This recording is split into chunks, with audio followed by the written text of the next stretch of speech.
All right, you're gonna hear my con voice for a bit. Give me two minutes, a minute or so. Welcome to the AstroPub. Welcome to office hours. I'm gonna try not to push my voice too much, just because, you know, doesn't make a lot of sense. All right, I sound a little bit like old man. You know. Who the hell are you? You know. Hold up.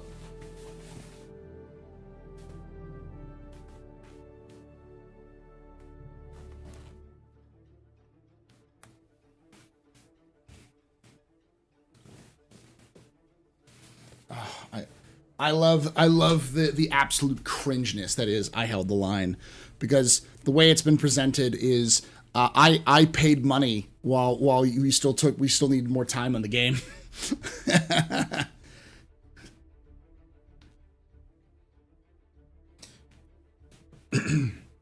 I see some familiar faces or some familiar names. Oh, dropping shit. See some familiar names in chat. A lot of y'all I saw on at CitizenCon.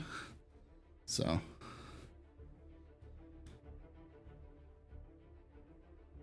been in a time dilation waiting for this live stream. I've been. It's kind of complicated. I was gonna do it a little earlier, but I wanted to do a couple other things with the family first, so because I haven't seen my family in a long time. All right, why is this not working?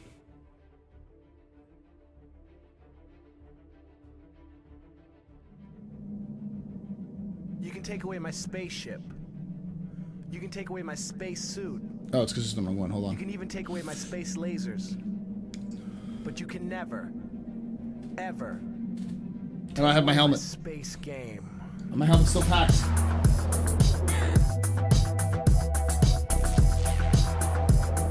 Yeah, I'll do this.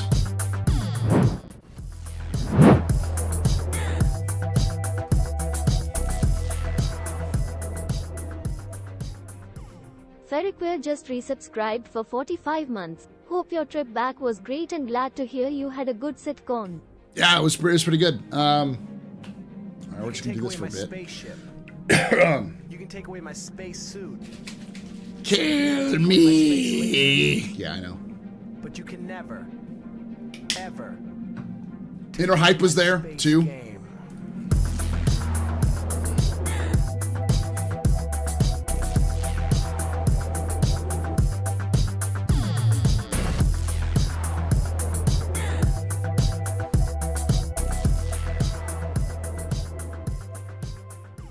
T-Town Scott just resubscribed for 4 months. X2Amga Kati.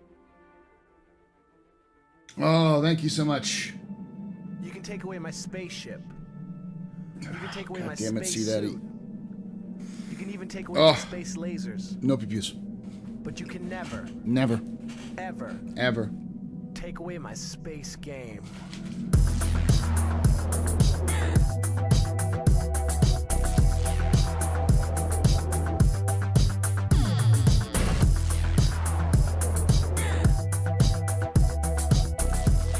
Chopium.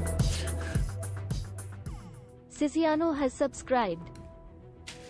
Thank you, Siciano, for that subscription. You are all very important puppers, very impressive pistons, very new pedestrian. Y'all rock. Shots and cheers in chat, y'all. Shots and cheers. All right, I gotta go back to the starting because I am in the wrong scene. Damn biddies. Think of damn biddies. There we go. Now I can do all of this. Hello. Hello. I'm gonna try not to. I don't want to screw up my voice too much because I've already done so. How y'all doing? All right, I'm gonna say something that is a little, maybe a little controversial, considering where everybody is right now. But hey, Deepa, you're on the plane now. About to head back soon. Go home. Thank you, Deepa.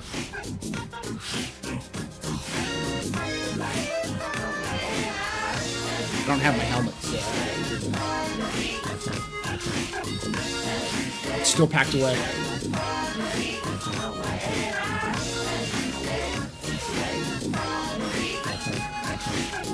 Treesan, you absolute madman. Dark_San just gifted 5 subs. Thank you so much, Treesan, for this. Just gifting those 5 subs. You're a very important pumper, very impressive pisser, very mean pedestrian. You rock. Shots and cheers and cheers. Shots and cheers. And thank you, Deepo, for that.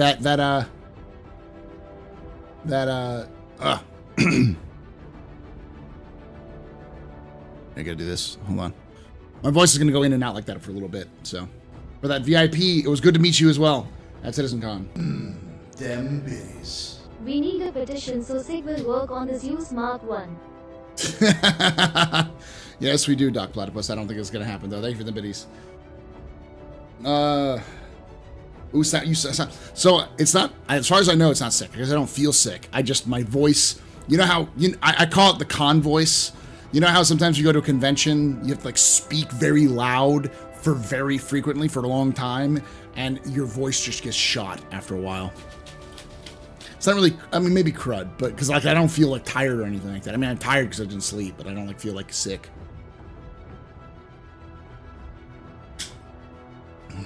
Yeah, the same thing. It's like same with concerts or any kind of big party venue you go to. Who's getting C-nuts? I had C-nuts while I was in Pyro.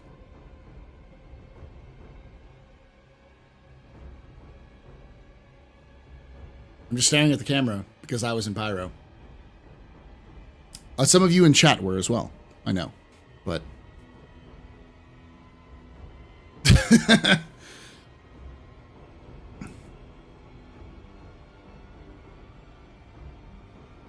Oh, I'm employed again. I hear you might have some news too. Where are you getting your news, Iris? You can take away my spaceship. You didn't get to play Pyro? You will in the 31st, take away apparently. my space lasers. No pew-pews. But you can never, ever take away my space game.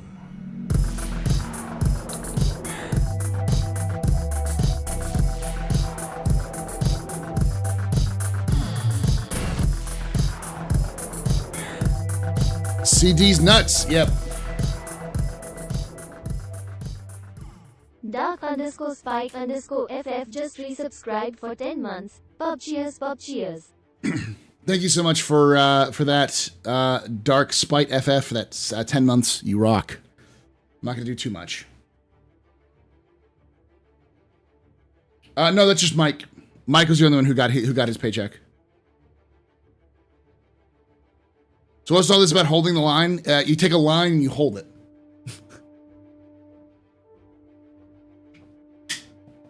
You peasants. You peasants. To be fair, most of us who went to CitizenCon were doing it without the idea that we'd be able to play Pyro.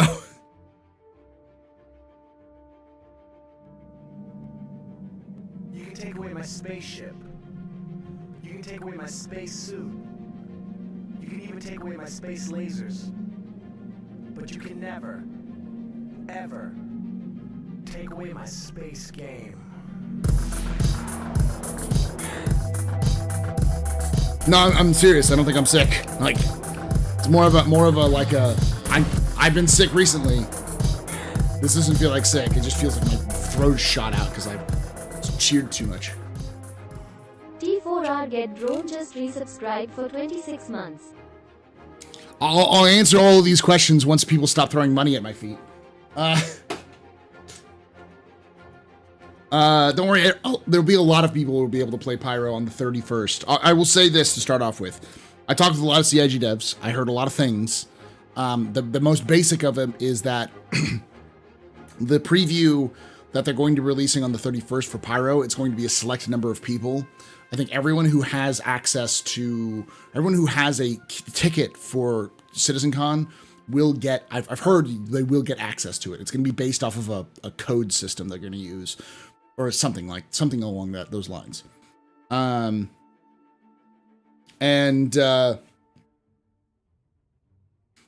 and then, but then they'll also be opening up for other people as well. Them bitties. Will you do a commentated restream? Yes. I'm going to do the engine panel right now for a little bit, so.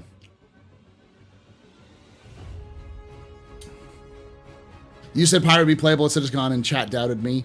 I said it would be possible, but I didn't think it was going to be any of the new stuff. It was just going to be everything from Star Citizen, you know, modern Star Citizen ripped over, and that's pretty much the case. There was some new stuff though. I'll talk a little bit about that here in a moment. Once everyone calms down, chat. Couldn't follow the con as working. Anything about wipes as player per server. We'll go over some of the details, but I was mostly working it because I was working with the Atmo Esports folks, so.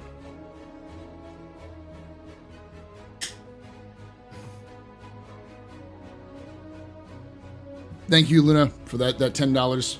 More money at your feet.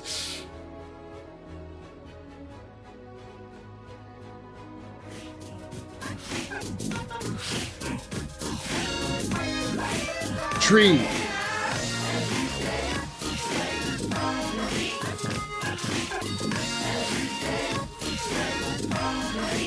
Are you still in LA, Tree?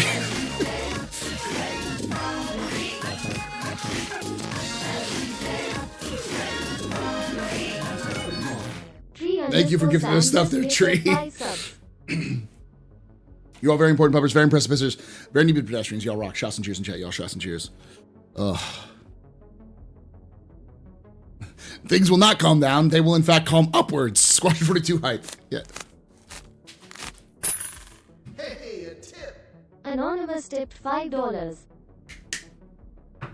Thank you, the Anon, for that $5 tip.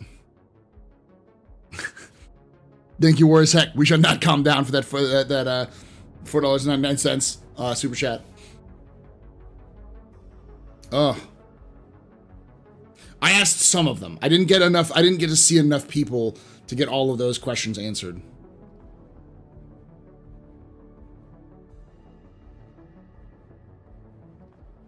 Spark plug. Oh, I'm calm with that $5.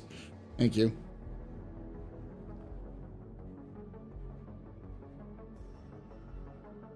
Working, yes, but also fun. Yeah, it was fun. It was fun. I will say the general thumb. This is my third CitizenCon I've been to. This is the one that actually felt like an event. Like in the previous ones, it was like basically a live event, but mostly an excuse for a live stream and for like the devs to talk about cool shit live. This one felt like an actual event, where like there were things to do. The booths were like you could buy stuff at the booths. They had a merch store, you know, like they had, you know, interactable props. They had food, or they had food in the past one, but like it felt more like a convention. And I think Atmo went a long way. The Atmo esports stuff went a long way to making that feel like that too. So.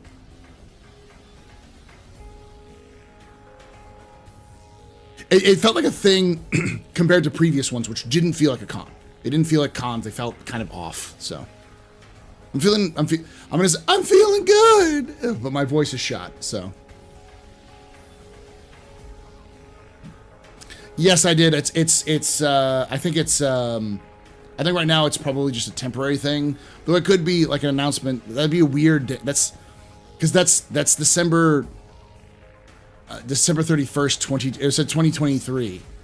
And I was like, that's a really, really odd time to be announcing something like a Squadron 42 stuff. They might. Did you fight, or did you flight, or did you fight? I did both. Yeah, I got back home about a couple hours ago. About 4 or 5 hours ago. So. Yeah, it felt like I was... Previous times I had fun because the community was there. This time it was like I had fun and the community was there. So. Have I slept yet? I slept last night for about 3 hours, 4 hours, and then I had to catch a plane out. So I slept a little.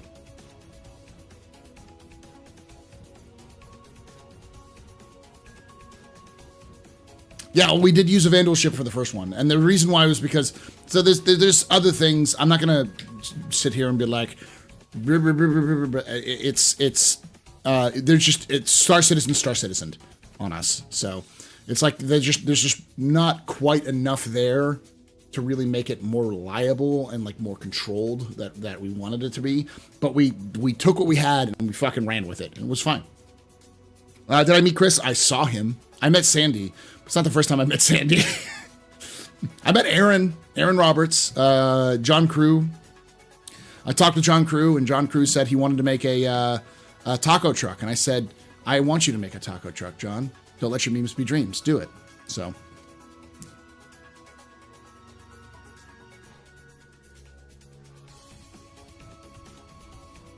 We talked to Xylo. Yeah, that's the thing that's weird. The Squad 42 is still not back on the pledge store, which is odd. Awesome. We'll watch the Star Engine presentation here shortly. So, thank you all for gifting me the gift of Jared's memes. I'm gonna make that video, Jared. And I'm going to title, the thumbnail is going to say, CIG asked me to make this video. That's going to be the thumbnail title. The devs asked me to make this. Told me. The devs told me to make this. Yes.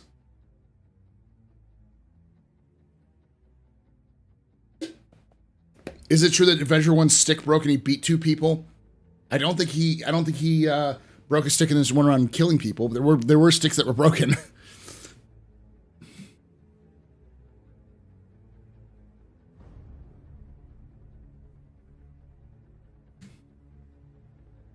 Thank you, Deba. Have a good flight.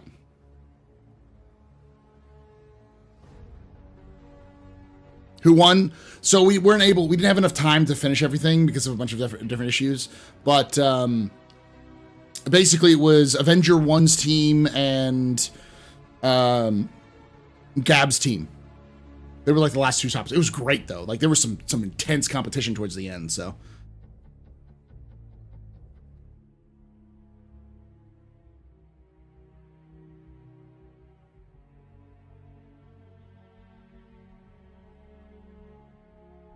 Squad 42 not on the pledge store, and I have seen more positive feedback from people only know Star Citizen from the scam meme.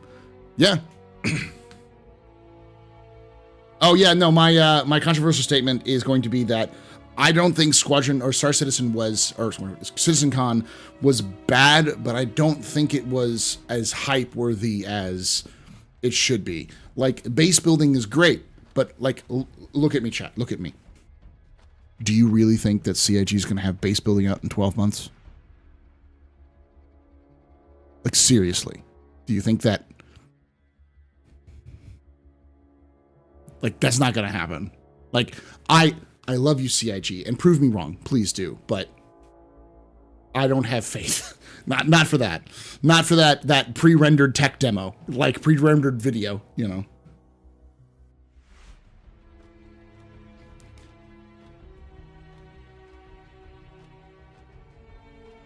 Just starting dev in Q1. Well, they did say that everything on stage they're trying to get done in the next 12 months because it's Chris Roberts. So they definitely said that. I think Chris was mostly meaning most of the stuff that we saw, rather than there's probably some specific stuff they didn't think about. So, do you think concierge members will get access to the October 31st preview? Yeah, but you're not gonna like it.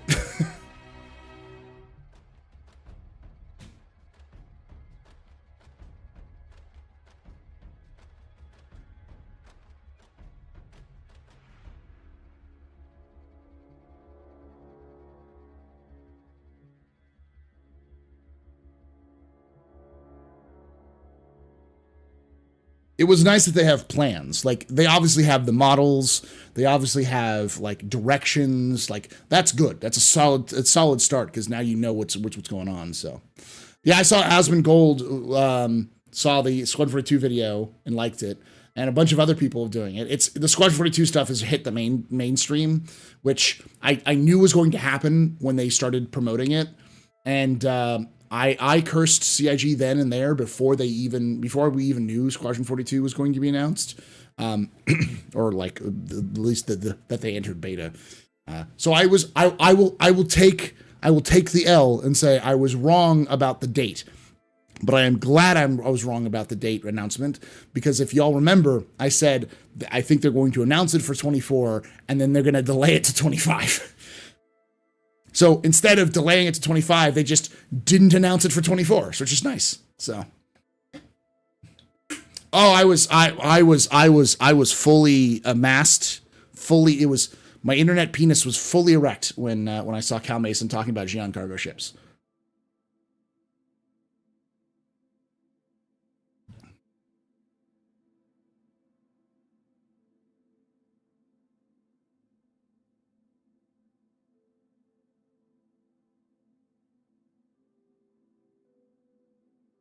That was yes.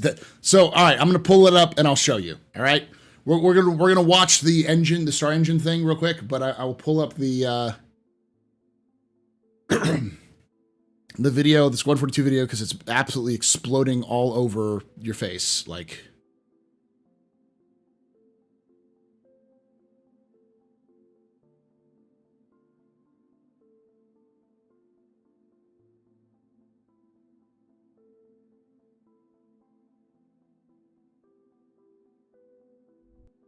okay, do this.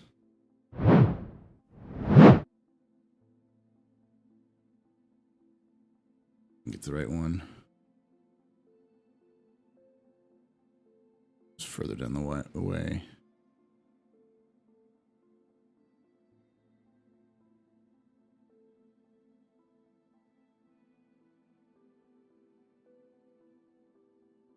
Position to final cameras thanks to recently crafted space vistas and level art being content complete now. It'd be nice to know how much of a shitstorm we're flying into. More like a hellstorm, Blue. One you ain't gonna fly out of. Shut up. By the way, he doesn't say Luke, he says Blue. Now, I hadn't seen another ship that wasn't trying to kill me in days, let alone a horde. He's my Star Citizen husband right there. This one. All of you stay the fuck away.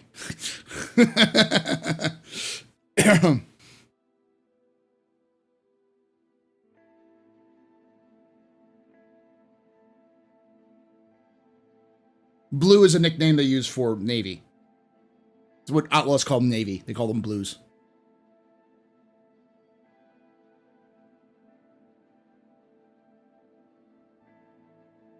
I'm glad it was, yeah. Yeah, he's blue too. Yeah. Yeah, that was I was cringing when I saw that muzzle swinging around everywhere. I'm like, he's gonna fucking kill someone with that thing. At the very beginning, he might have been. I didn't hear the accents or anything like that, but he might have been. Cavill doesn't show up until a little bit later. I think he's in the. I'm not gonna go over it. So yeah. It's in the Discord. See, Daddy? It's in the Discord. I'll send it to you. Yeah, I thought I heard Luke as well, and when I watched it again, I was like, oh, that's Blue. Is who the villain? Oh, listen. I have spoilers because I have to remind you, chat. I know the entire story of this game. Also, it's not like I'm special. The story's been leaked multiple times. So, Henry Cavill's he's not a bad guy. As far as I know, he's not a bad guy. His character plays as a member of Squadron 42. That's what I can tell you.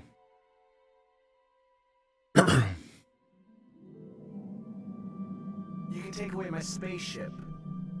You can take away my space suit. You can even take away my space lasers. No pew-pews. But you can never, ever take away my space game.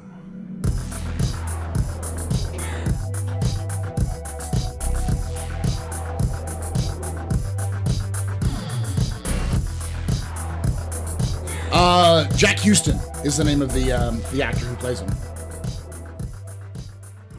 Salty Dog has subscribed. Thank you for subscribing there, Salty Dog. You're a very important pubber, very impressive Pennsylvania pedestrian. You rock. Shots and cheers in chat. Yeah, shots and cheers. I think as we get more people coming in because they've learned about Squadron 42, I'm going to have to teach a whole new generation of people. Like, you don't understand. I know the whole fucking story. No, I'm not a member of CIG. No, I'm not a special snowflake. CIG just is bad at their communications discipline. Ever take away my space game. Boat Citizen. No, it's Squadron 40 boat. Boat 42.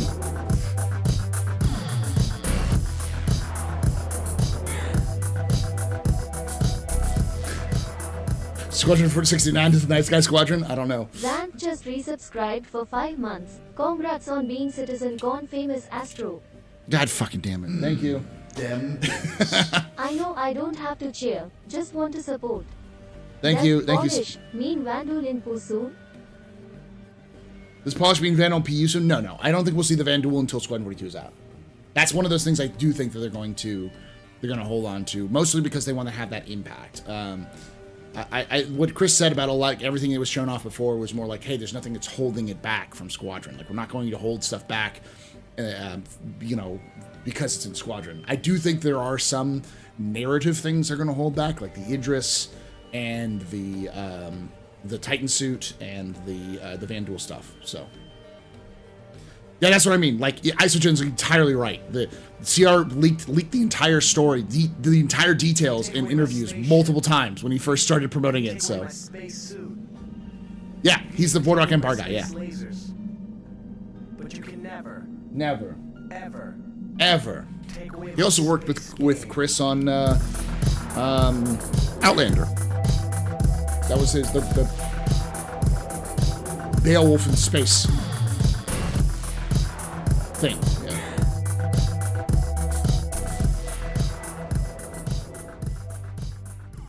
JoyPop_ just resubscribed for 16 months. Thank you so much, Joy Pop, for that 16 months of support. You're a very important pub, a very impressive Pennsylvania pedestrian. Did we get a raid too? Everything's just fucking going crazy right now, y'all. Helmet is in. The helmet's still in the bags. it's over there. It's out off of screen right now because I was wearing it at the convention, so I have to go in and kind of do some other stuff. Hey, Fillion.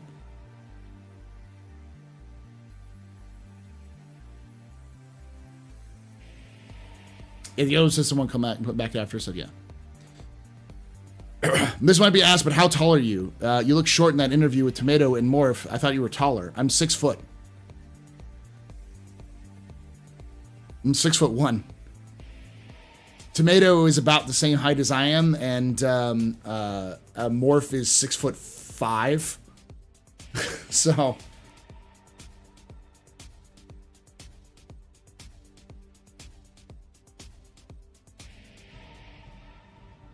Six 6'3", yeah. There we go. Yeah! Space Tomato was there. Zero was there. Burks was there. Meyer obviously was there. Croncy was there. Venture One was there. Who else? Who was there? Verity was there. Gabs was there. Like, trying to really list off all of them. It was like it was a who's who. I think the only people that I know who are like big names who didn't make it. I mean, Detox was there. Space Noodles was there. So yeah, Enterprise was there. Yeah, I did. I'll kind of go over some of the stuff there. So feel free to ask questions. I this is kind of like a your Red Monster was there. Macton, no, not Macton. Macton, I'm thinking different.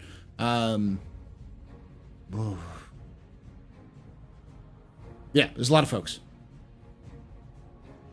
Yeah, Ray's got it. I was actually on Ray's stream a couple times, so Texas Skulls was there, yeah. He didn't walk up on stage with us. But yeah. You all saw me. Because I walked up on stage, but yeah, thank you, Othman. Yeah, I see. So here's my story, just so you understand, y'all.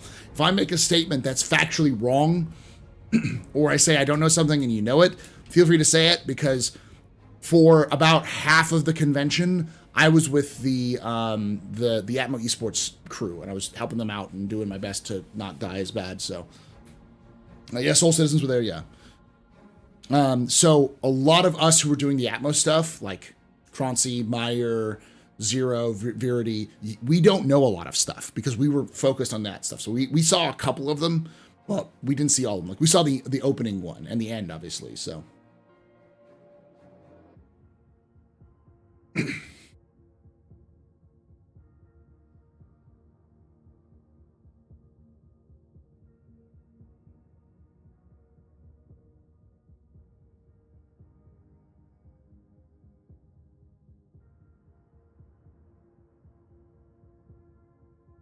You're watching Salts and Level stream? Yeah.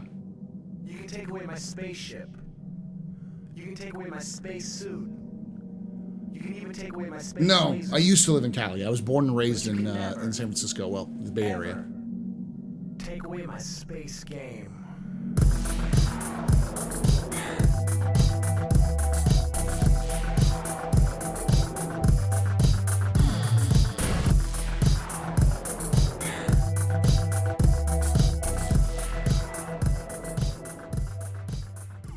J_Culvain just resubscribed for 61 months. Here you go, crazy historian. Was hoping to see you in person, but just real life intervening. All right, Jay Calvin, thank you so much for that. That's 61 months. You were very important, Papa. Very impressive, Pennsylvania pedestrian. You rock. Shots and cheers in chat. Yeah, shots and cheers. Yeah, no, the like Squadron 42 looks legitimately like a animation. You know, it's really well done. But I mean, what's my opinion of the Zeus Mark II? The naming convention sucks. I don't like it. I don't really like, because it doesn't share a lot of the same aspects of the original Zeus. It seems far too anvil for my tastes. There's a lot of stuff I'm just like, eh. So I don't know how, but you forgot Tree 0311. I forgot him. No, me and Tree shared a room together. There's just a lot of people, so. So to give you a concept, it doesn't look anything like it doesn't look a lot like the original Zeus, so it's like, all right. Like, okay, why are you nostalgia baiting? It feels like a nostalgia bait for like the 6 of us who know what the original Zeus was. And like the actual stats suck ass. Like, I don't know what the price is. I have to look it up, but I'm pretty sure the prices are pretty high.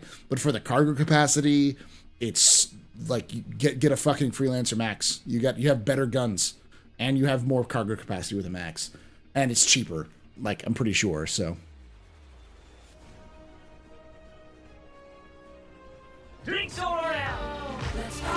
No, 2 size 4s for that size of a ship? No.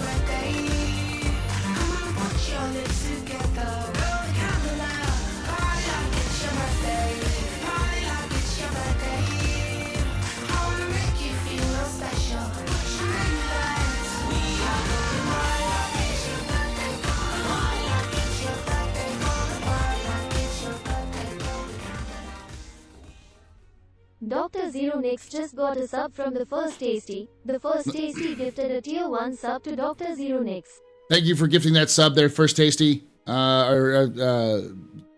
that sub to Dronix. You're both very important puppets, very impressive pieces, very neat productions. You rock. Shots and cheers.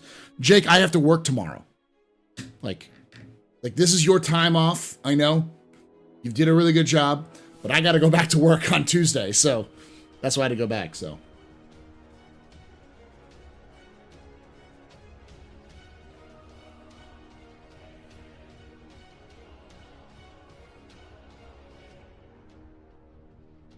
No, I don't think the CL has more cargo capacity than the Max. Like I said, this is based off of what I've heard and what I've seen. I didn't actually watch that panel, so. Because I was doing other things.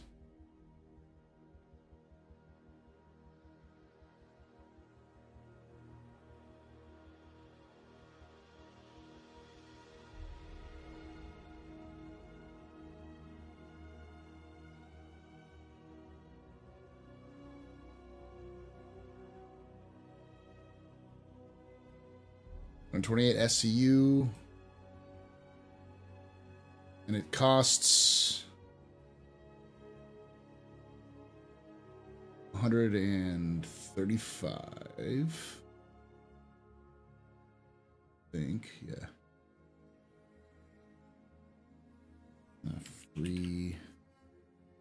Freelancer Max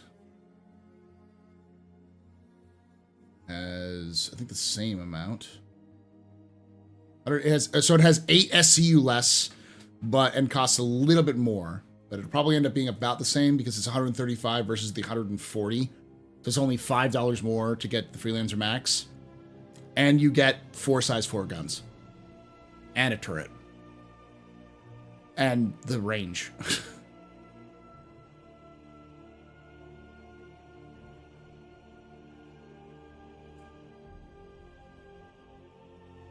Yeah, I think most of it's almost exactly the same as the Max, only just you have slightly more SCU. Oh, you're right. Size 3 guns, you're right. Not size 4s. But this only has 2 size 4s. Or does it even have any guns? It has a remote turret.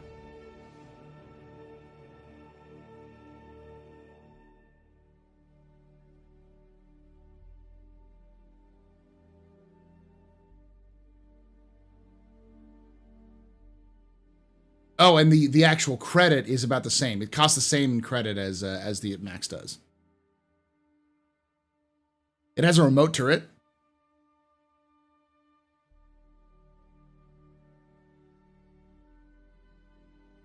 It has fixed turrets, then a remote turret. Okay, so it's a little bit more powerful than I thought. I thought it only had two size 4 guns. So 2 size 4 pilot controlled. I don't know if that's much better than 4 size 3s.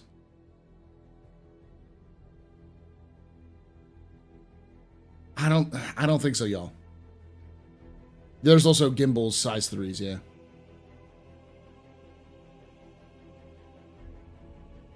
Yeah, I'm looking at it right now on my end.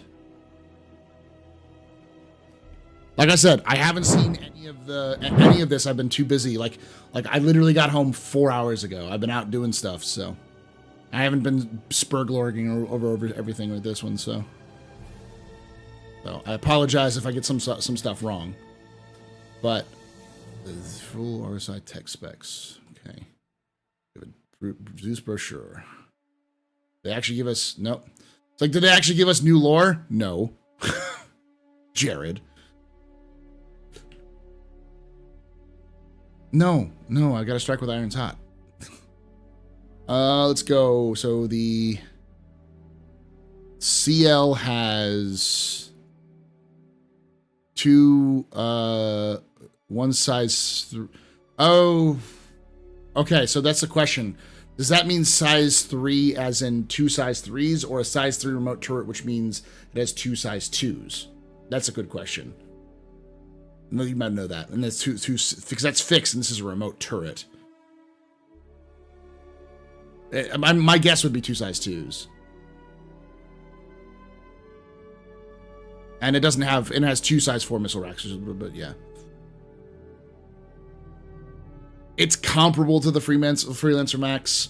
I think the Freelancer Max has less of a silhouette, so it's harder to pancake, and it probably will have range on it a little bit. And it only requires a crew of 1. Whereas this crew of 3, but who knows? This could be with crew of 1 as well.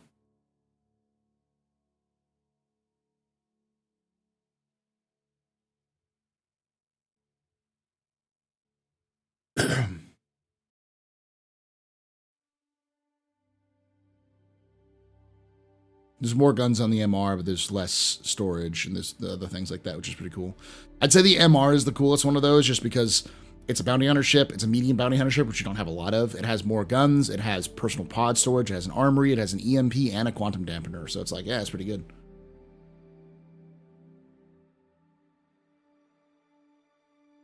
But these have 4 size 2 versus 3 size 2 and 3 size 2 for shields too. So, and this one obviously has a tractor beam. So.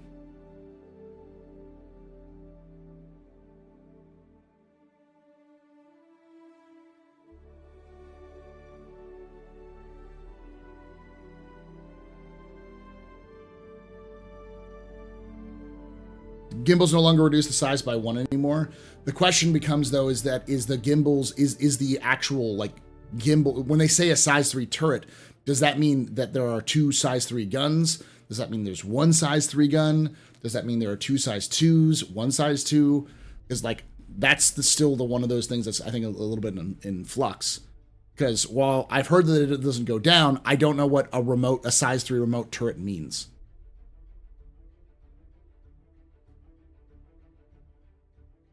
So it's 2 size 3 guns according to the Matrix. Okay, so.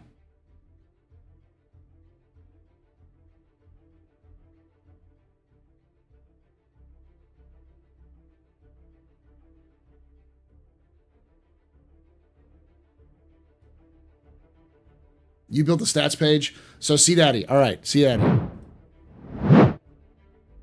Are you telling me you're responsible for the Matrix of Lies right now? Because that's a statement you need to make. This is Info Runners? No.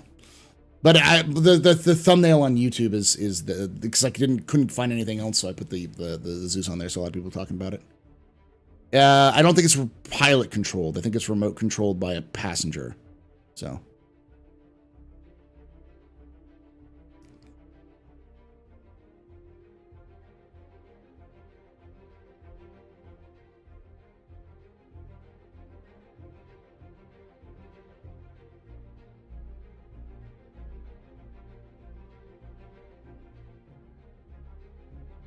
Does the cargo block the components for the CL? Okay, that's. I mean, they're gonna have to build in some aspects of the of that sort of thing. Of like there's going to be built-in downsides just no matter what.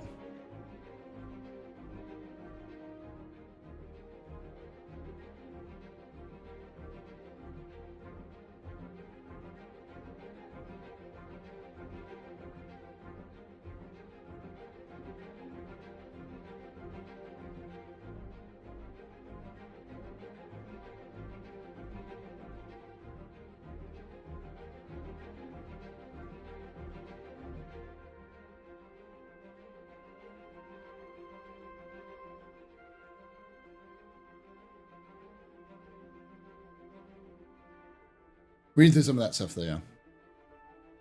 I've heard of, I've heard a lot of stuff like that. I don't know what that means. I haven't seen that panel specifically, and I know everyone's going to be asking about it, so. So is their intent to stop any who isn't a top-tier PvPer from having fun with master modes and the new aiming system? Just tried out the free flight, and I can't get a constant aim, and it's near impossible to see the crosshairs if the sun's on the screen. Man, I don't know. I haven't done enough master modes to know the difference. I didn't really get emotional. I thought it was cool, but I didn't get emotional. I was glad that I mean, for Chris, it means a lot more to him personally, because it's his project. He's been working a lot on it, so. Have you seen the amazing digital circus yet? And if so, opinions. What? No. Stone Cold Heart? I guess so.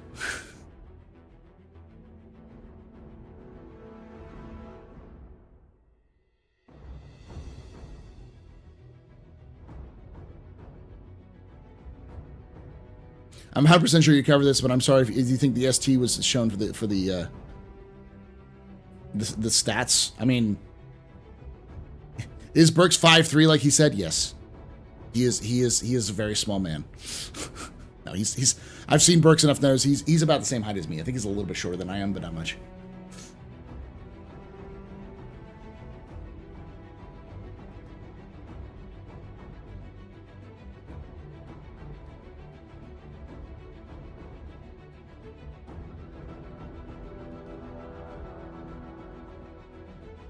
He's about 5'11", yeah. I'm 6 foot, 6'1", so. No Tony ZY? Yeah, I mean, there's a lot of questions. Like, the economy team wasn't there. We didn't get anything really on NPCs that I saw, so there might be some that I didn't know. No problem. Thanks for having me sign it. Is there a Whitley's lore post, a video or an article on the Zeus? No. Like, it's one of those things where I think Jared was just riffing. There's no new lore on the Zeus as far as I can tell. The brochure is just stats.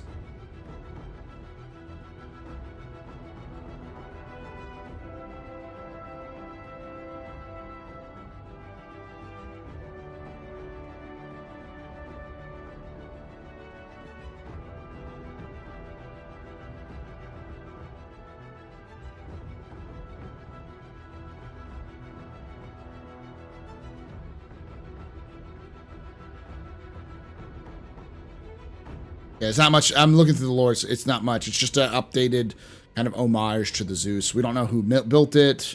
We don't know why it was built. Anything like that, so. YT 600i owners. Again, I have not seen the ship page. You're all talking like in circles on that stuff. I have a rule about not signing people's chests. I did. I said it specifically in chat. Well, I do know there's nothing new for the Zeus lore other than that they remade it. It's like saying, like, doing a history on like the Camaro and be like they redid the Camaro in this time for nostalgic reasons. There was no lore panel, and there was no economy panel, so like it was just kind of weird.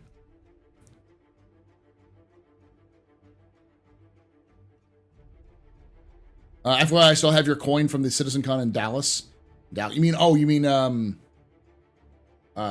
in Austin? Nice.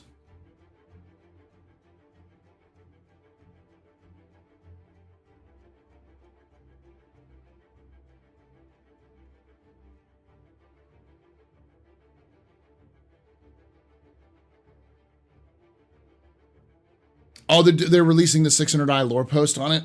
Well, that's just because it was already released.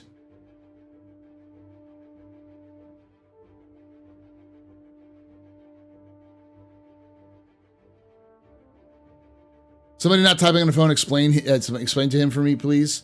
Oh, you're saying, so you're asking CDaddy why they're releasing the 600i, the 600i lore post? It's because it's done. Like that lore post has been out for a while. It's in the jump point, and that's why they're putting it out there. I had fun. It was very fun. No, we didn't get any new lore for the new Zeus. I can show you there's a brochure, which I'll show you right here. So this is the brochure for the Zeus. It is this.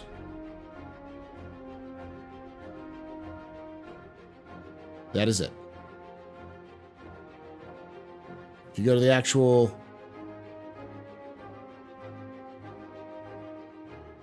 That's that. That's that. That's that.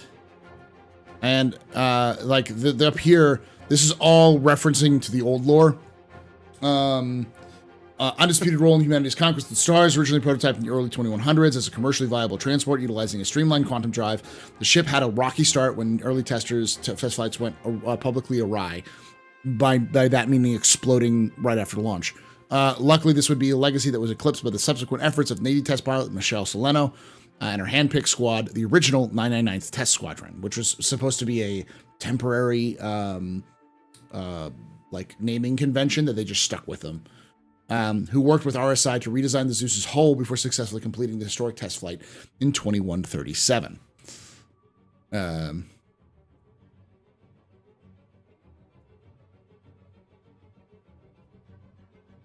That's it. And this just says that they're relaunching it, paying homage to it. That's all it says. So there's no new lore. Any new lore from all CitCon? I haven't watched all the panels, so there probably is. But, I mean, they did show off the Dusters. They did talk a little bit about the Rough and Ready gang, which is all sort of new, so... You can take away my space suit. We're not going to see, My space lasers. we're not going to see anything about Anvil capital ships until a bit, so...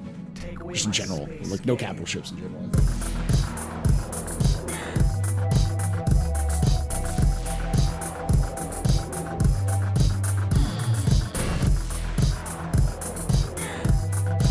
Yeah, there's new cargo companies and stuff like that. They mentioned that, but they haven't told us what those are, so that'll be cool. The Hooded Voice just resubscribed for 7 months. Welcome back, Paul. Thanks so much, Sitcom shit. was so hype. Thank you so much, Hooded Voice. You're a very important pumper, very impressive, of any pedestrian. You rock. Shots and cheers in chat, y'all. Shots and cheers. I don't think they canceled Quantum. Don't go starting rumors like that. We don't know what's going on. So, like, that's just it. Yes, cargo missions are coming with the new companies.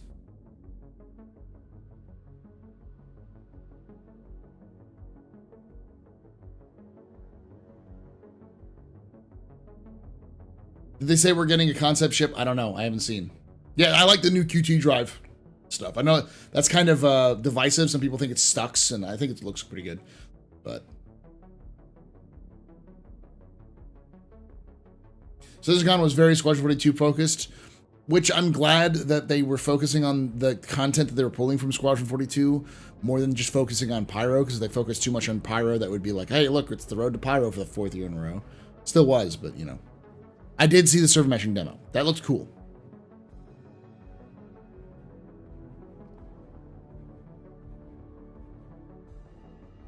Wasn't there an interview with Benoit where he talked about Quantum? He might have. I didn't talk with Benoit himself, but I do know that someone was talking with him and was very adamant about it. And the response was, it's coming. It's coming. So.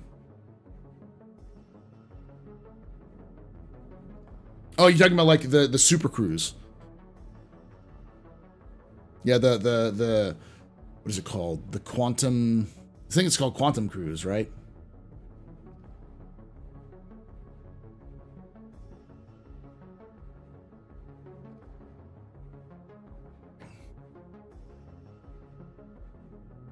Exploring and selling map markers. Lady Space Patrol. I've been saying this for fucking years now. And a lot of people have been like, no, it's not. I'm like, nope. Exploration gameplay is going to be maps. You're going to be scanning areas and updating those areas. They're maps for those areas.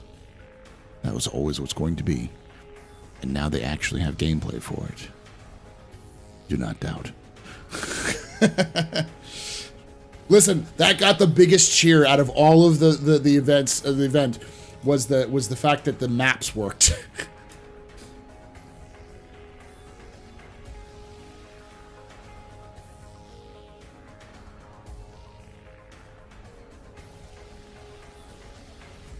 Yeah, I saw that one about the component stuff.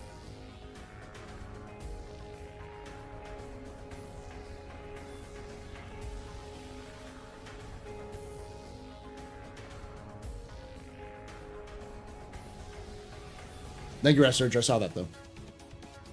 I like the beards. From what I could see, yeah.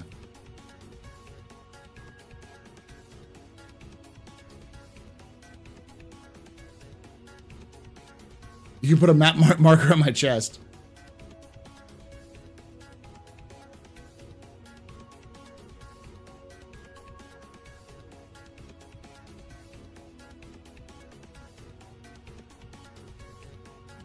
No afros, though. We did get cornrows and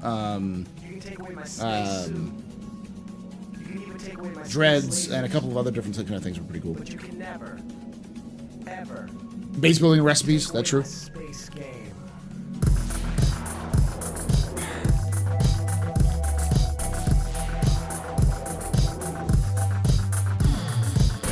Tattooed maps on NPCs confirmed. 3.22 is going to be after IAE, I think. Gonzo209X just resubscribed Hey. for 65 months. Holy Gonzo. cow, that's a long time. That is a long time. Thank you so much for that. You're very important, Pupper. Very impressive. Mr. Very neat pedestrian. You rock. Shots and cheers in chat, y'all. Shots and cheers.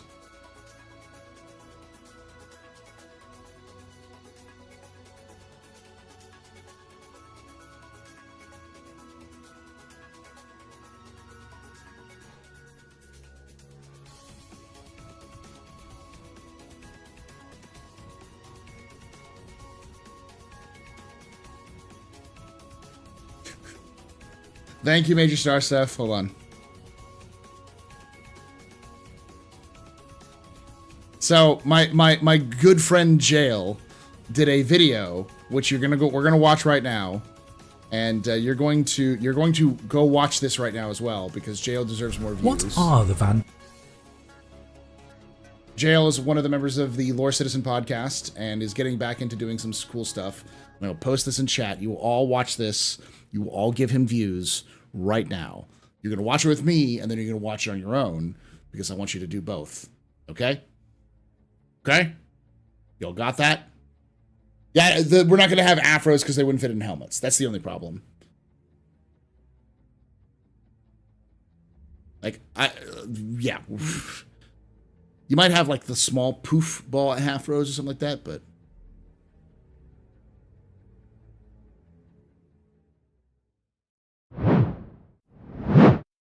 What are the Vandals saying in the Squadron 42 teaser from CitizenCon 2953?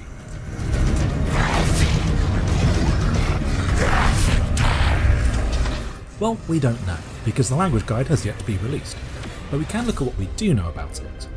Filtering out the spoken words, we can hear probably 4 syllables.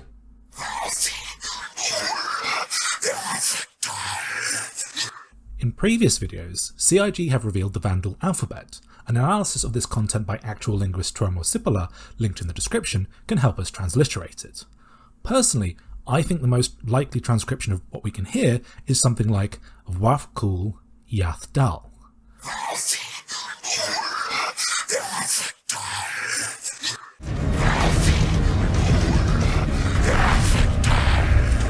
I don't believe those words have appeared in previous videos. However, earlier clips have had Patrice Nyambana saying Kula.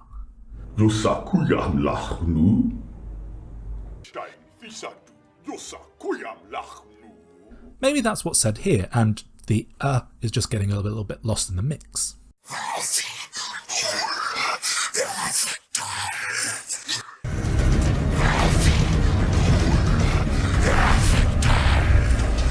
If I absolutely had to guess, given the context of those clips, my biggest suspicion is that Kula is perhaps a pronoun like you. Taking the stresses into account, I suspect the phrase is something like, you do this, and then clarifying with a further instruction. Perhaps Voath is something like attack or kill. It appears that adjectives come after nouns from what we have seen, so perhaps Yath is prisoner or survivor, and Dal is no, giving us you go kill, no survivors. That's complete guesswork, so please feel free to tell me what you think they're saying in the comments. And since starting making this video, the aforementioned linguist Tuomo Sipilä has come up with his interpretation, which is graphic tool, graphic tar. See what you think.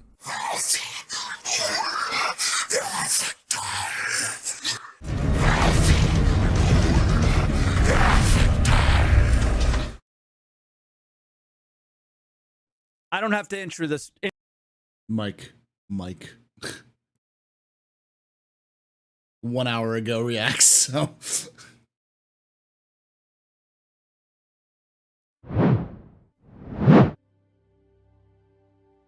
He's saying, oh yeah, like the Kool-Aid mascot. Wow, deep analysis, impressive. Jeremy, that's jail. That's just how jail rolls. Jail is one of the community language experts. They know almost all of Xi'an. They work with Chris Harrow a lot to kind of translate stuff. So I know he literally works for CIG. So, but he's saying fuck the Idris. Remember, no Russian. Does Jail know what the new hoodie sleeves say? Probably. It's in Banu and Xi'an, so.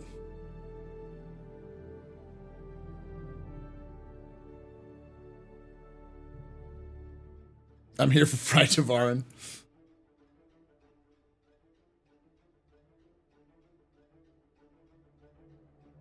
He's saying I held the line.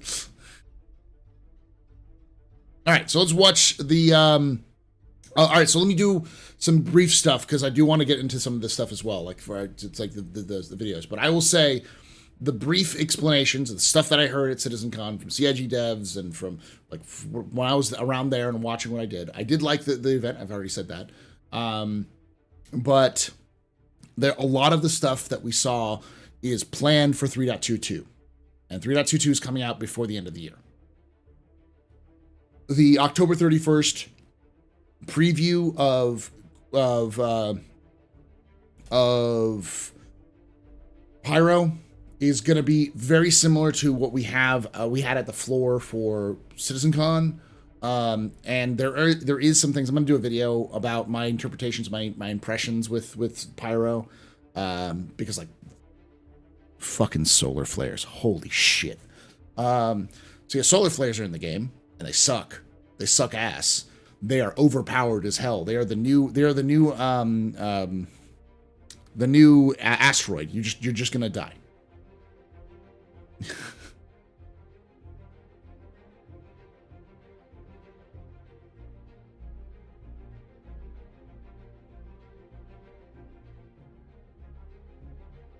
Yeah, but I mean, like, you expect them to, like, disable your systems and maybe shut down your shields, not flashbang you in the face, and your ship is just non-functional anymore.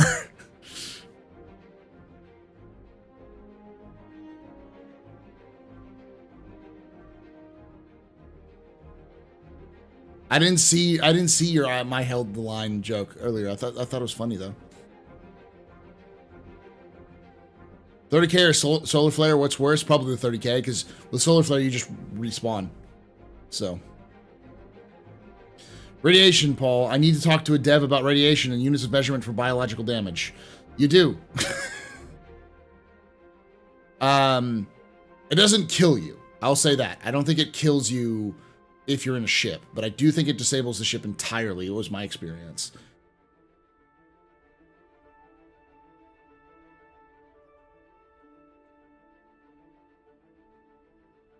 It kills you if you're out in space, though.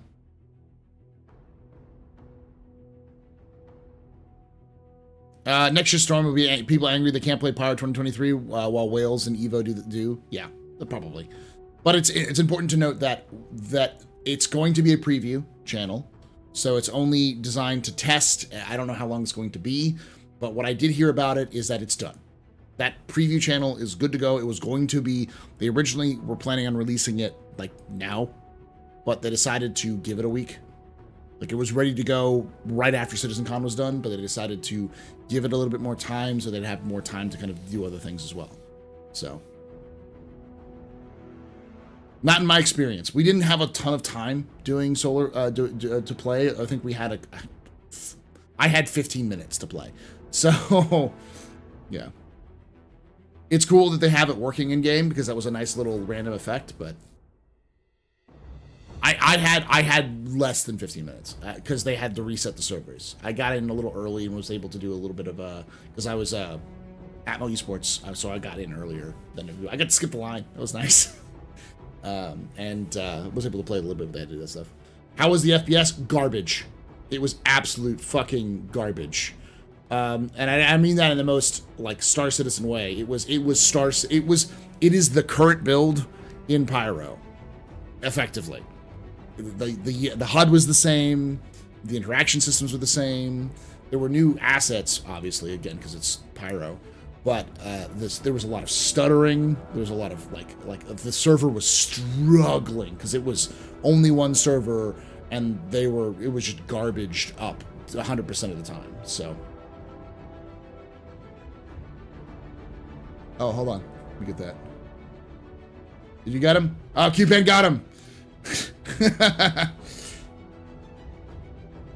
I got to play Sunday morning around 8:30.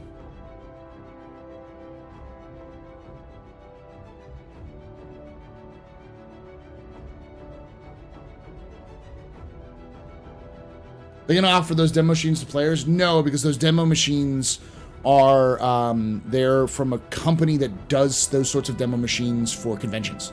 That's what they're there. So they also sell their own machines, I believe. So you can even take away my space lasers, but you can never, ever. People reaching for my helmet. I don't have a helmet.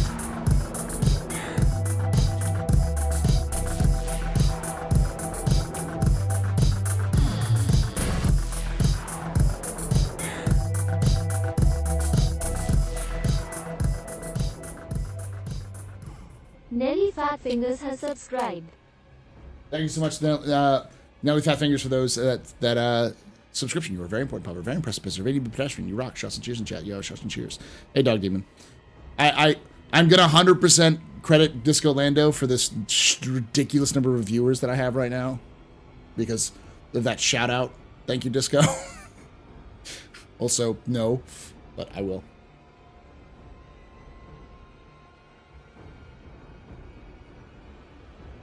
I love to see you in the pics. Thank you.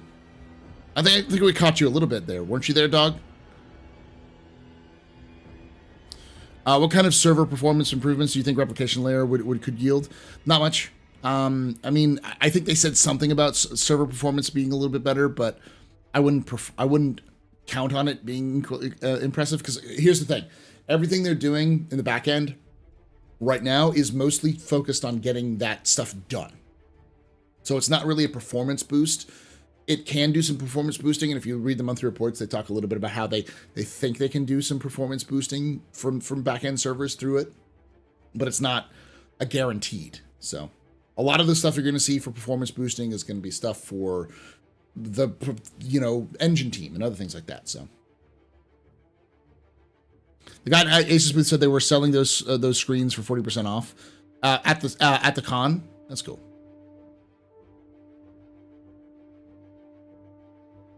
I noticed you weren't wearing the Atmo Esports uniform like the others on stage, or something you'd like to tell the class. This is my brand. Stuff to come in, the stuff from Squadron, the stuff like the engine and other kinds of stuff to come in. A lot of that stuff is going to be coming in or trying to be putting in 3.22, but it was always emphasized to me that it's not a promise. It's not like they 100% will tell you that it's coming in. They're shooting to put it in. And there may be other issues that pop up and it won't be put in. And I think it's very ambitious for them to do anything with a quarter 4 patch, because that's fucking insane. It's almost always a graveyard of patches. The quarter 4 is for CIG. So we don't know. I would love to see some of that stuff put in there, especially the UI stuff and the character creator stuff. But it was heavily emphasized that this is not something that's like they're planning years away. This is stuff that's already in development. Stuff that's already begin the process of porting over, which if you read the monthly reports, some of that stuff does show up in the monthly reports. It's just a matter of getting it into the engine, which can take some time to implement. So.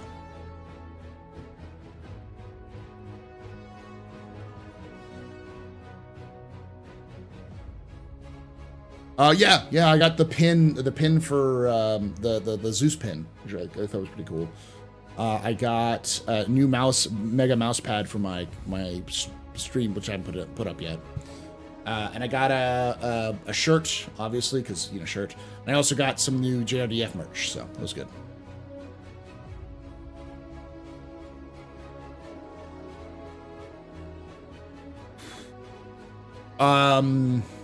There was I will emphasize this. There was no mention. I talked with several of the devs about this. And there was no mention of Star Engine being sold or being packaged as being sold. There was nothing like emphasized on that. I think they were all too focused on just getting shit done. There was some discussions on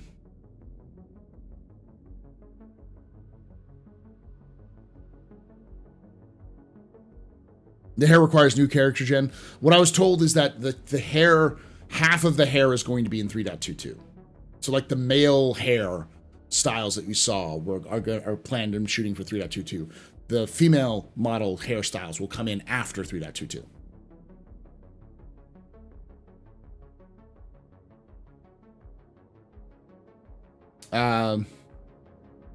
Yeah, that's what I was told.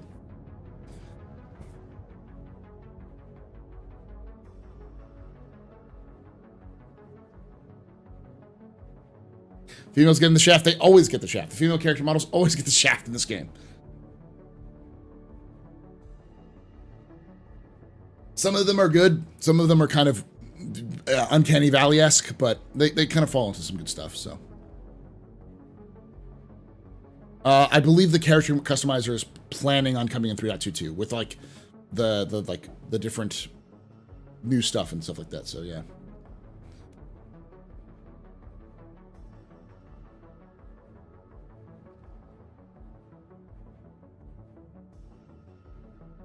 Yes, the handcuffs thing. So, I hate to say this. I'm gonna go to bed here in like an hour or so, there, Buster. But I wanted to strike with the iron's hot. Okay.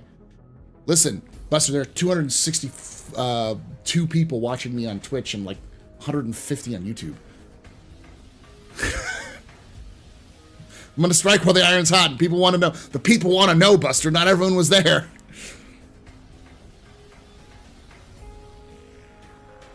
Also, Buster got the best compliment of all time. Something to the effect of, you're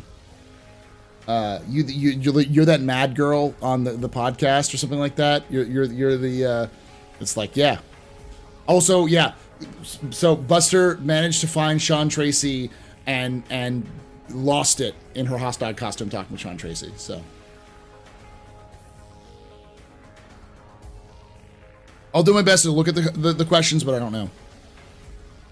How about the new QT? Will that work with group jumps? I don't know. I just want to be able to wear a gutter wash shirt. Yeah, I know that feeling. Paul, what Zeus are you getting? This one.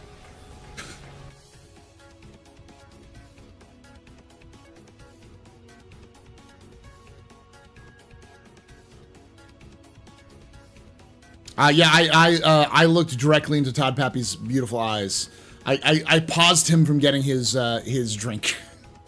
So, just talking about stuff. What I learned is that Todd Pappy started his gaming career making games for the Atari.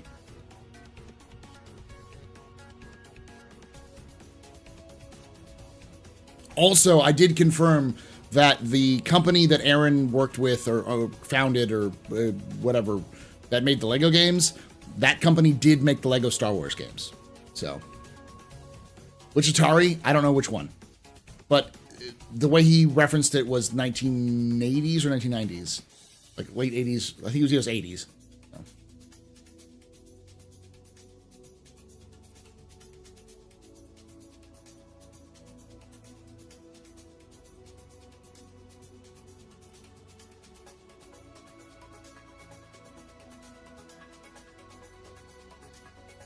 Yeah, no, and from what I heard, I was talking to some of the devs, it was the better ones. It was the ones that everyone remembers as being really good.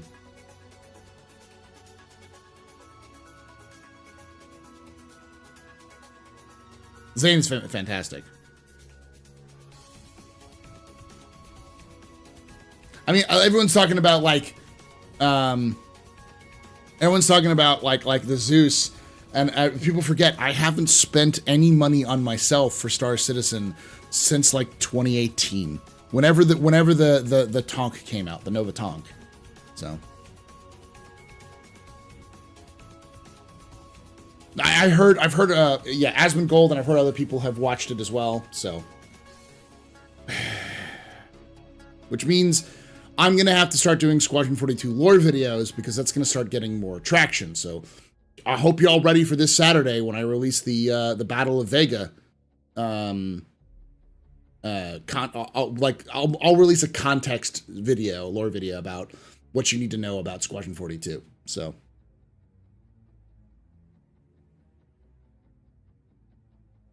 what Vega is, who the Vanduul are, what the Second Fleet is, who Squadron 42 is, that sort of thing.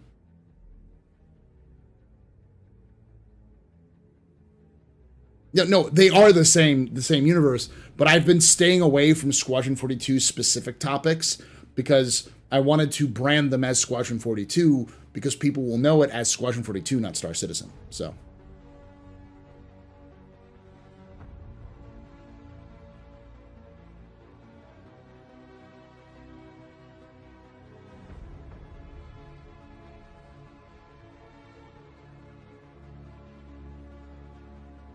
You're having breakfast right next to Todd?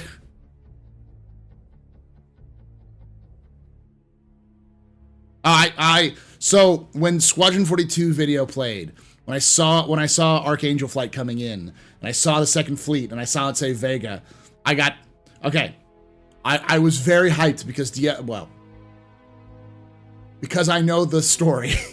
And when I saw it pull in and I saw the cut between the different things, I was like, this is really good. Like, I'll go over that intro cutscene as it's like from my perspective as a theater person, but I will say that intro, because that's the intro cutscene for the game, I believe. And that intro cutscene is an absolute masterclass in how you establish a tone and a setting. It's very well done. Like, very well done. You know, the how it goes from small to big, and it kind of expands, and then it goes back down to the smaller scale. You start to see the perspective of the person. You get a background information without having a lore dump. You have a personal interaction between two characters. You get to see like how the captain is very well respected by the player character. But they're very personal. They get involved in it's very well done. It's very well done. Very well written. And of course, it's Gillian Anderson, who just doesn't fucking miss when she acts. So.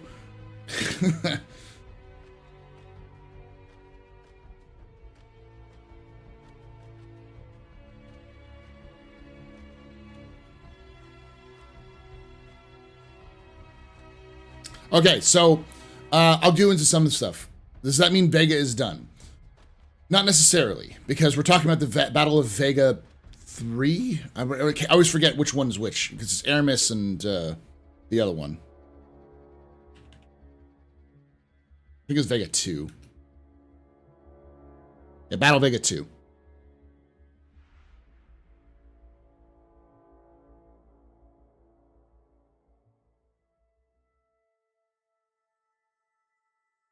Aramis. Yeah, Aramis. The Battle of the Line. Yes.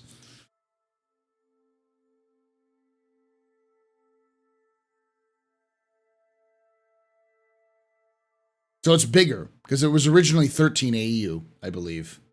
But it's 14 AU is pretty big.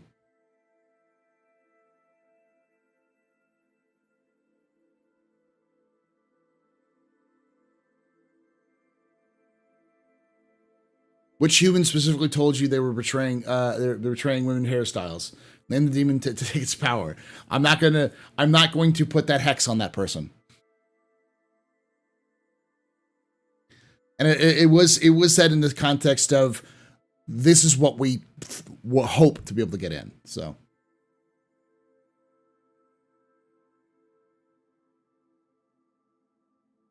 It's another thing to point out though. They were missing Pyro 4 and 5. Pyro 4 and 5 were not in the demo. So if they're basing it off of just those planets, it's wrong, because there's also 2 more planets that are in there. I think actually 3, because there's Pyro 6.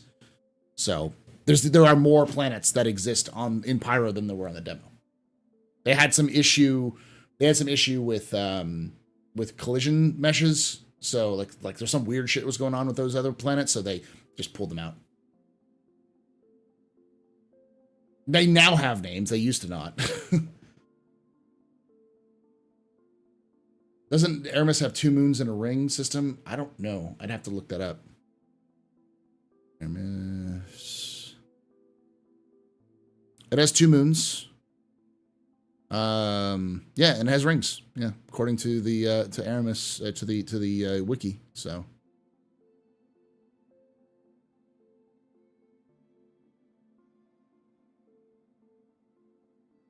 Okay, Diablos.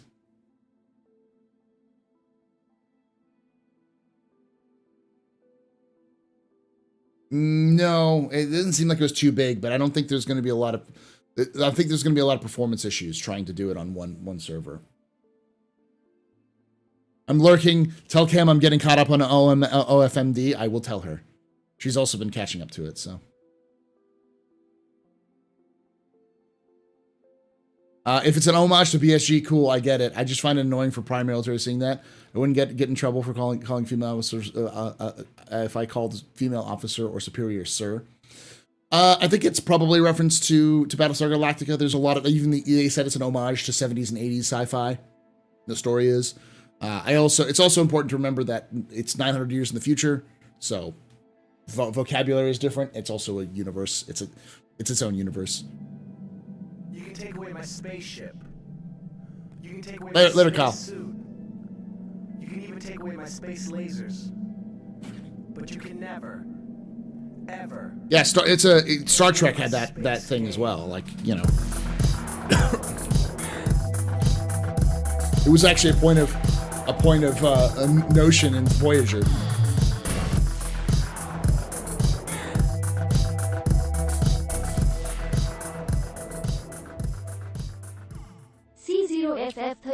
Gaming just resubscribed for 71 months. 71 months. That's like 18 years. There's a lot of time. Thank you so much there, Coffee Gaming, for that 71 months. You're a very important pupper, very impressive pisser, very pedestrian. You rock. Shuss and cheers and chat, y'all.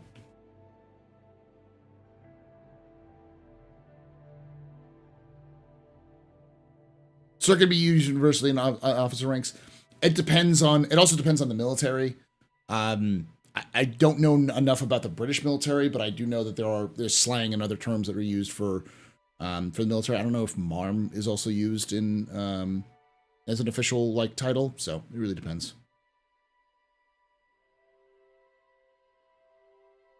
I saw there was a couple people in the hall that said it kept correcting the player character, saying "ma'am, ma'am, ma'am." You should be saying "ma'am." It's like, oh, it's okay.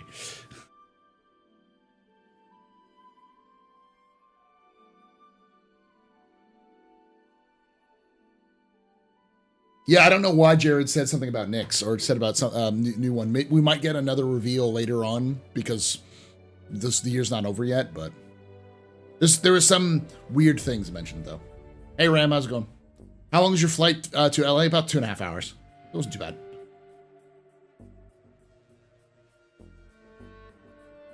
Sir for females is only a USA thing, right? I don't know.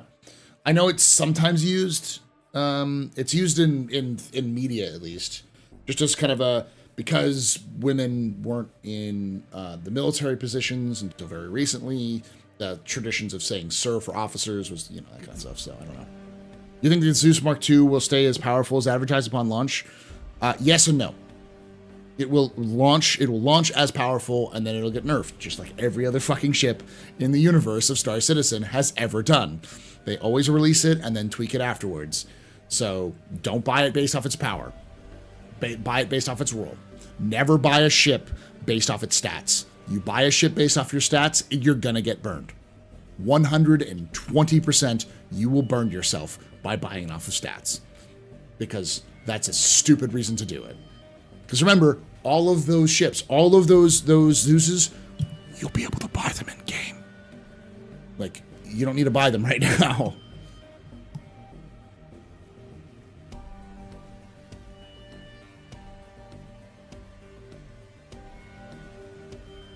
We say, ma'am. I've never called a female officer sir in my 17 years in the Navy.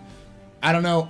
Like I said, I don't know the whole thing. So, but it is a trope in a lot of science fiction. In fact, it made, again, for those of you who know Star Trek Voyager, it's like the first fucking episode of Voyager. Harry Kim calls her sir. He calls the captain sir, and Janeway corrects her and says, no. He gets confused whether they call her sir or ma'am. And she was just like, call me captain. So Kiko, you know what I'm talking about. That whole scene. So he says, ma'am, and she says, she corrects him. It's like, it's crunch time. So.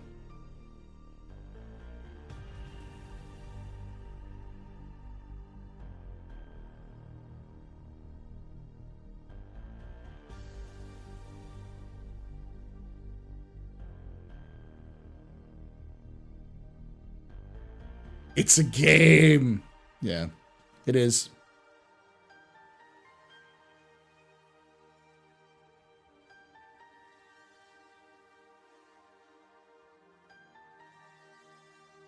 Generally, you should address an officer with their rank. Yeah. It's a fake.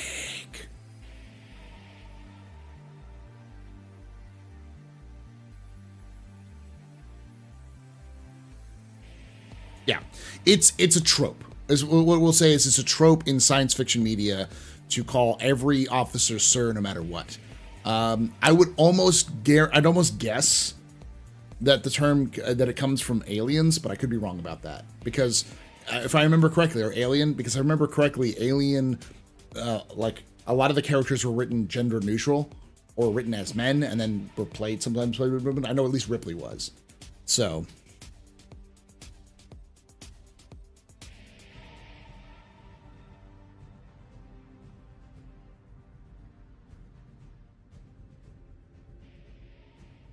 I haven't seen any of this stuff. So if you're saying they're using machine learning in planet data, I have to see. I haven't heard that. So yeah.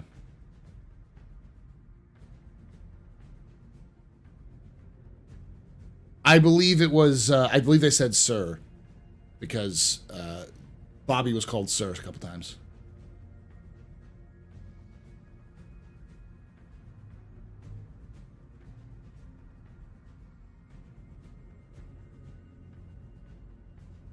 They said they were looking into it as a next step. Okay.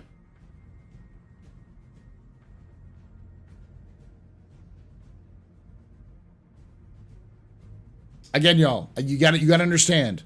I was working the con with Atmo Esports, so I didn't catch but maybe 4 of the panels and only caught 2 of them fully. So.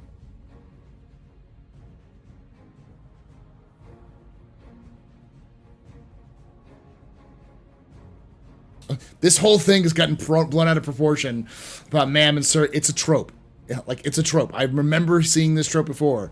And as they said in that video, it's based off of 70s and 80s, like a love letter to that sort of science fiction, so.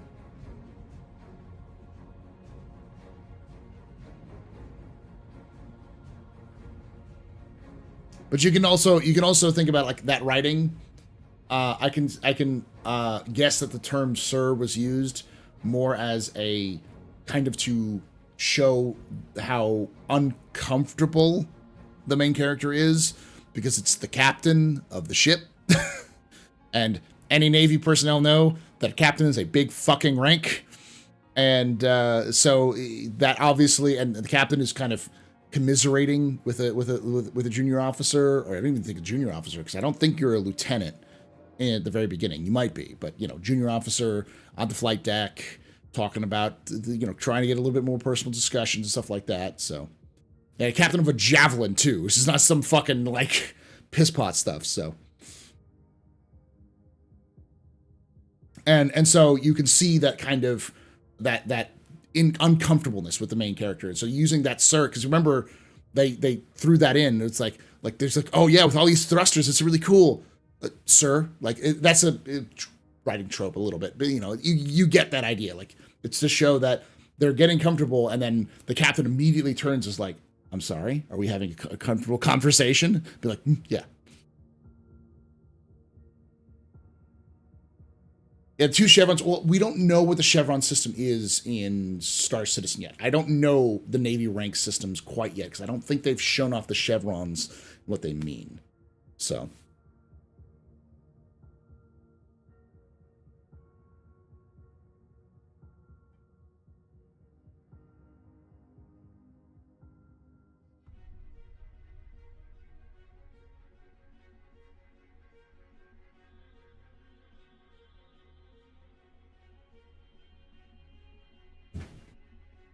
The Navy uniforms are very interesting. They've definitely evolved over time, too.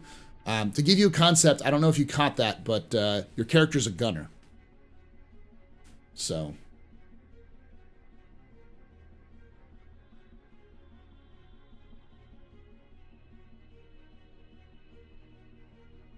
Imagine Javelin is a major command, probably warranting an 06. Yeah. Is that ensign? That probably is an ensign. So to give you, hey Gionia, how you doing, buddy?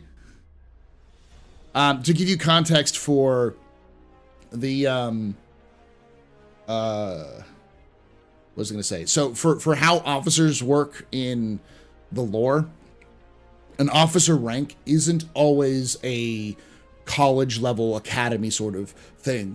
Generally speaking, people can be upgraded to ensigns and lieutenants right at a boot.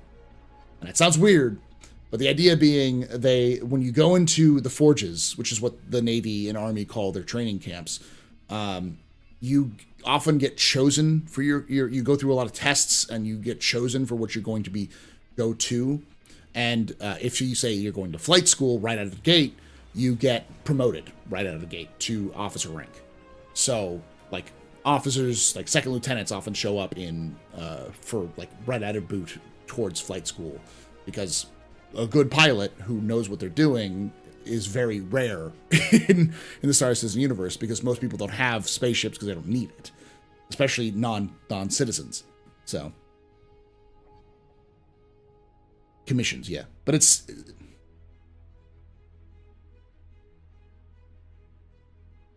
But yeah, you're still going through training. You're still going through your like specialist training when you go into flight school, but you get that rank when you enter flight school. So.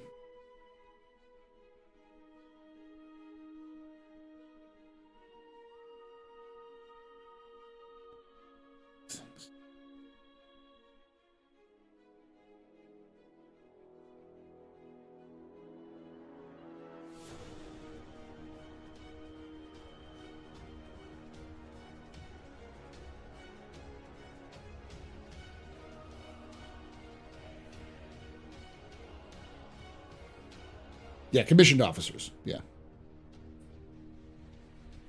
That has the ranks, but it doesn't have the. I don't think it has the chevron ranks, and it might. Then those might be old as well because they've updated it. So.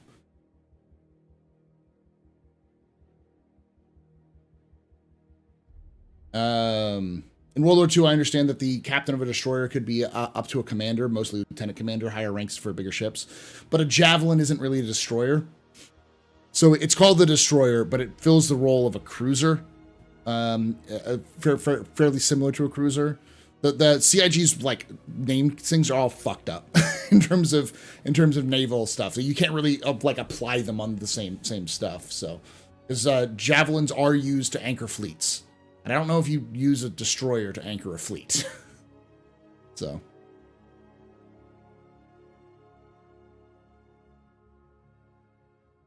What's the closest analog to a frigate? You mean like to the Idris? The Idris is probably more like a destroyer. But what's the crew size of a javelin? Several hundred. It's like 300, I think. Maybe 400. Oh, no. I think its maximum is 800. Let me look it up real quick. Minimum is like 100 or 80 or something like that.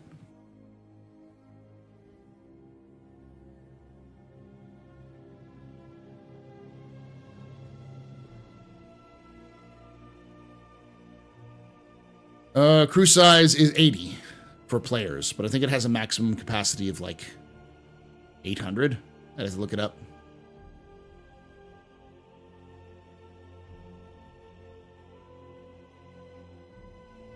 Minimum crew is 80. Or maximum crew is 80. It still says 1, but yeah.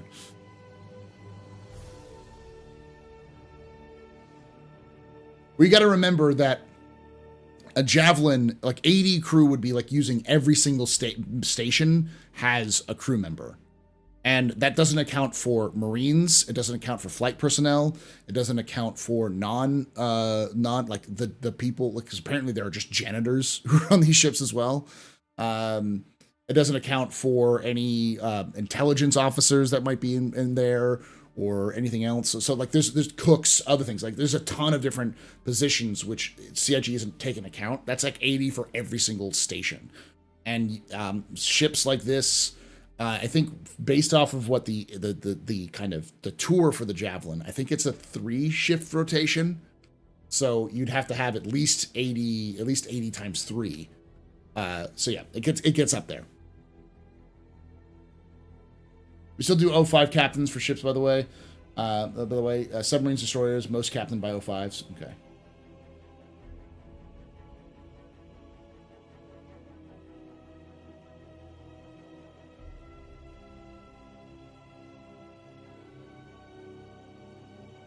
Welcome back, Doug. That was great. I loved, like everyone said, like that is very much almost an homage to Battlestar Galactica. I wanted to be like, why are all the Space Scots? All the Space Scots with their fucking bagpipes. Hey, G.I. Jew, how you doing, buddy?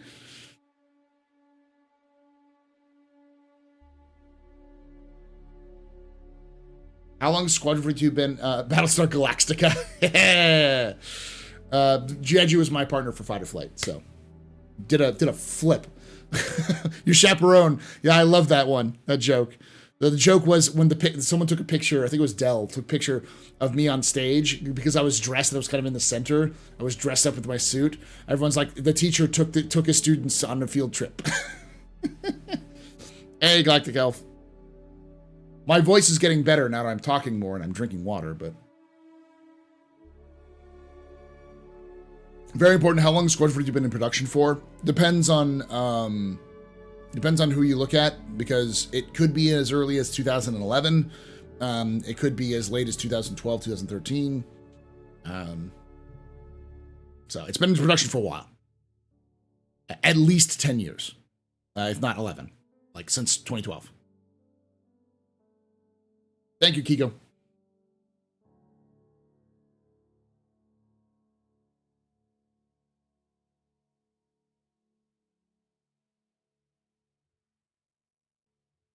Yeah, almost nothing from that 2011 demo is survived, but such is the nature of development.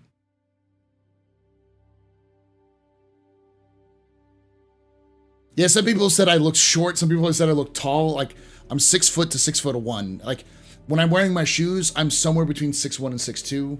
Without it, I'm somewhere between 6 and 6'1". So, I would say, to be safe, 2012 would be what I'd say is to start production. So yeah, it's been in for a while.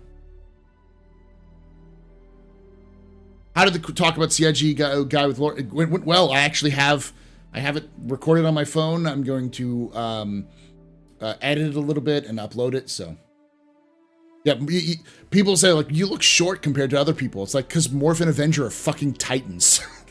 they're massive. Croncy is huge. Like I think it's like almost like I look short compared to them, but like if you stood me next to Burks, he's shorter than me. You wanted to tug on the toupee. You should have just tugged on it, right? Yeah, Schwang's like 6 foot. Morphin, yeah, Meyer is huge. Yeah.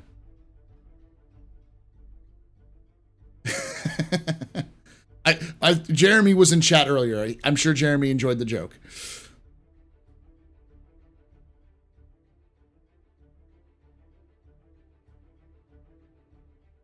Croncy is Australia's tallest mountain.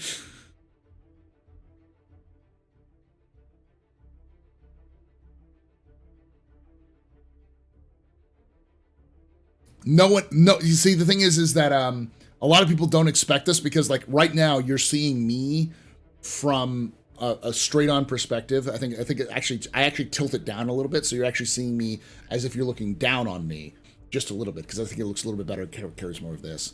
If I made it so it looked up, I'd look a little bit taller, but and perspective is all thrown off in the camera. So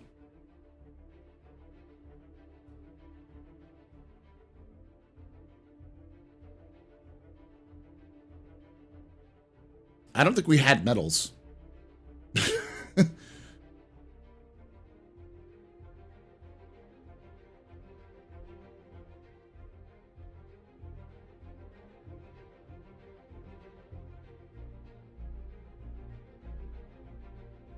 I didn't know until CitizenCon that you were more than a disembodied bust.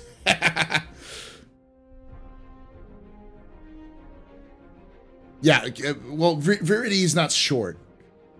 I don't even know how tall Verity is. I think I mean, Gabs is pocket-sized. I love Gabs, but she is tiny. She's a fierce woman, but she is very tiny. My favorite moment was the fucking space cows. When the Kazi Grazers showed up, I was like, oh no, you fuckers. And then they showed the storm walls. It was just like, oh, fuck you. Like,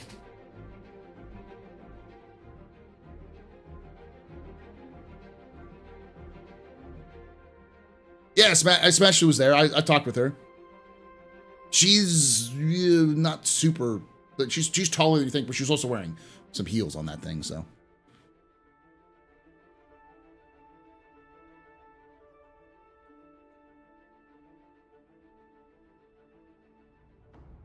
Yeah, we got almost to the end, but did CIG feed you guys during the event, or did you all fend for yourselves? Actually, Atmo Esports did. So Atmo Esports fed all of the crew and the contestants. They gave us some delicious sandwiches that we had, and we had water in the back area. I went out and got some food as well, so.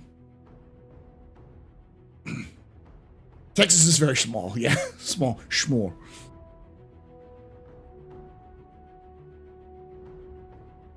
I love the water effects look great. Also a lot of boys in Squad 42, yeah. Yeah, that dress is fantastic. The ghoulish green dress. I actually talked to her about it. She said she almost didn't wear it because she's like, it's a little much. Or then now people start calling it the ghoulish green dress, and she's like, okay, I have to wear it now. It's like, it was fantastic. She looked great in it.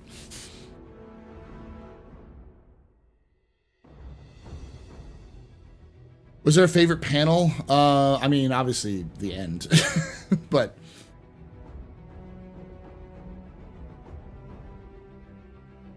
I mean, I didn't have enough time to go out, but yeah, it was fun. Did you get enough material for CitizenCon to do some lore vids? I'll do a little bit. I actually got an interview with Jeremy Mule, who's one of the writers for CIG. Talked to them about the Tavarin, talked to them about the mission stuff, about how their plans are for future mission content and stuff, so. I did go to the VIP party afterwards. I'm going to be very charitable because it wasn't bad. It wasn't good. I had a good time because it was free booze, and I got to talk to a lot of devs and hang out with a bunch of people. But a lot of people were hoping to get studio tours. They didn't do any tours because the fire department lost their minds about the whole thing. But like, if you wanted to hang out with devs and drink in CIG's parking lot, it was fine. So. Yeah, it's also I've been to this LA studio a couple times. It's a studio. There's a neat mural in the lunchroom, which is cool, in the cafeteria. But yeah.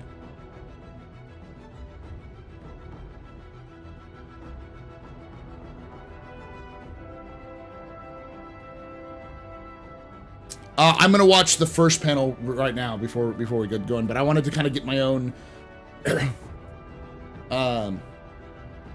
my wife come? No, she was at home. But I do have a small announcement for y'all. My wife wrote a book. She wrote a book about a year ago, a novel, full novel, and she'd been trying to get it published for a very long time.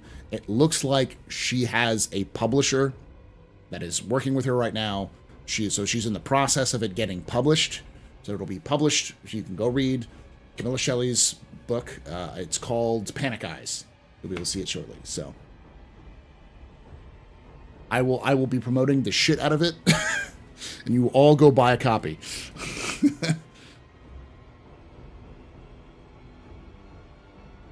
It is a psychological horror book, though. So, but it does have some. It's set at a convention, at a streaming convention. So it's not out yet. Like I said, it's just starting the process. She has got confirmation for like with a publisher. She's working with them right now. It's going through the process of getting copyright published and stuff like that. Panic Heisler win.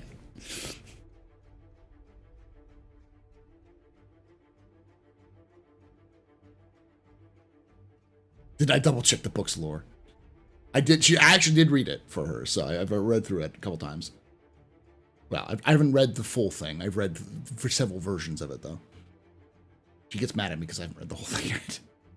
But it's good. Genre, it's psychological horror.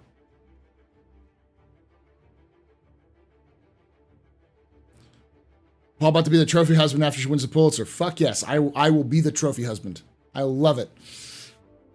I'm just like, this is gonna sound kind of fucked up, but like, I really hope it does well and she has a career as a writer, because I think I'll feel better being like, this is her thing. She can do this. She did this on her own. She's an amazing writer, like better than I ever will be. And I'd love for her to be able to do it as a career because she's been passionate about it since she was a kid. So.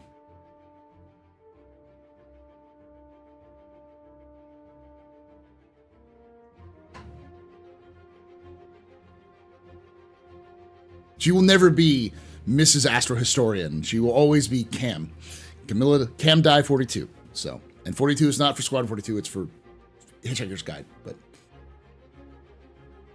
I love the new space combat. I know that there are people who are like, I don't want to be forced to do it because it'll be discounted or whatever.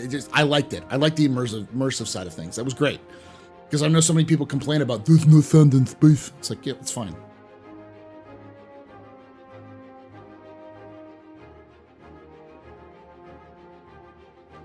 Yeah, I could be Mr. Panic Eyes. That's right. Batman House Husband Shelley. I would fucking love it.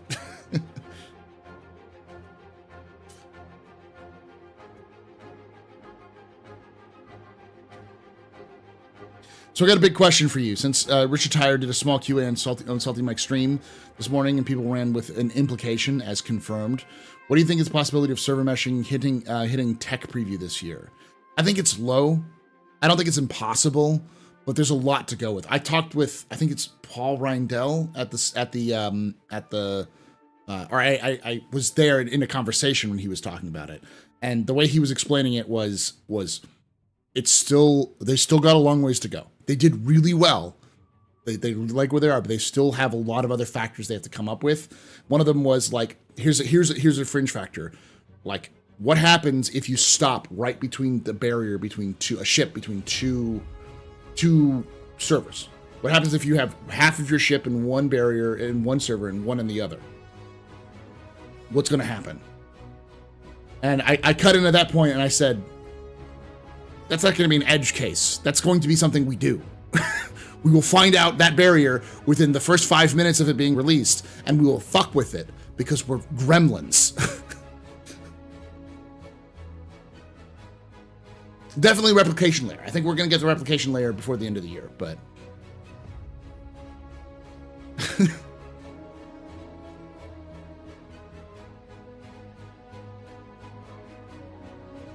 Yeah, they only got the demo working 3 weeks ago, so, and they've got some other issues with the back end stuff, so. Yes, Tony Z is still alive, and Tony Z is still working for CIG. They covered it in the demo, the vehicle is authoritative. Yeah, but I mean, like, the question is more, what will that do to the servers? It was those sort of questions is what it was. They want to see what it does when it's fully implemented.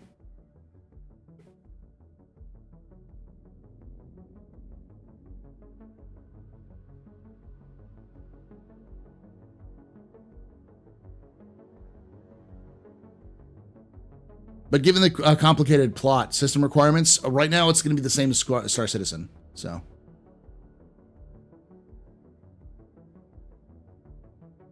Blink twice.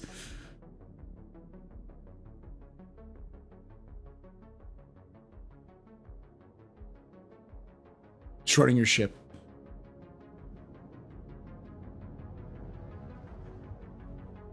Any chance of the UI and FPS improvement later this year? From what I've heard, yes, possibility. 3.22 is their goal for some of those stuff, but I don't know if that's going to be confirmed or not. There's a lot of like ambiguity in terms of exactly what's coming in 3.22. We'll know when we do, though.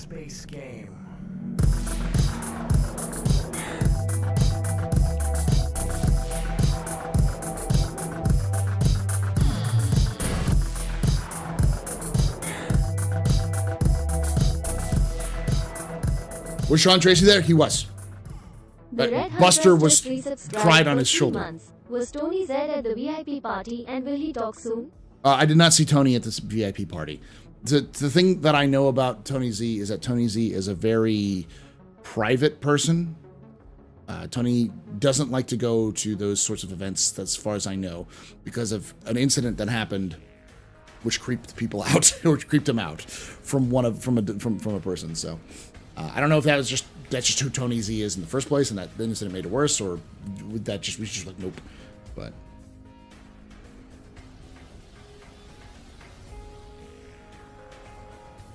I asked Todd Pappy about system requirements. Short answer is it's not going to change much from now. They want to make sure that many current PCs can run it as well. Well, you got to remember they're going to be doing what is it called? They're going to be doing Vulkan integration, and Vulkan integration is very much it allows for a lot of improvements. It can reduce system requirements a lot for that one. So yeah, no, obviously optimization. So I heard Jared got in a scuffle with a backer. I don't remember. I didn't see any of that, so.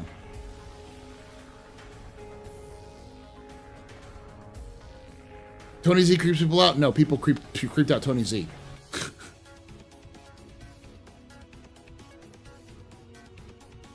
I believe that the banning merchantman stuff was more of a mea culpa of where it is. This is what it was about, so. Yeah, I didn't hear about anything, so C-Daddy would know more than I do, and C-Daddy has those inner chat logs and stuff like that, so.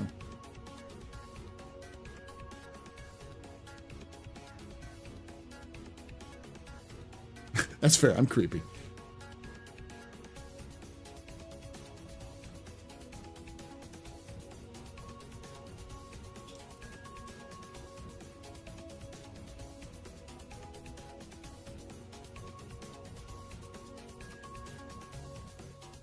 I bet there's a small node on the ship that indicates which server has authority, something that's small enough that can't be on two servers together. I'm sure there will be, but again, edge cases. That's what they're kind of looking at right now to make sure.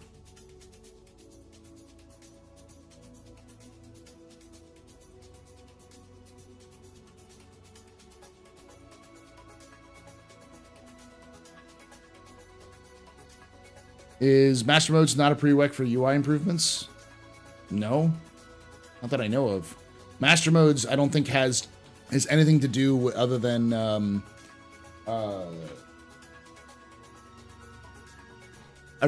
how you like. It'll be like a button push. There might be a UI that's attached to it, but where's the bathroom? Down the hall to the left.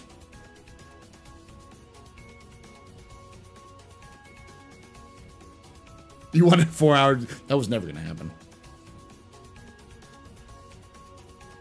So here's the thing to really understand. I'm just going to tell you this.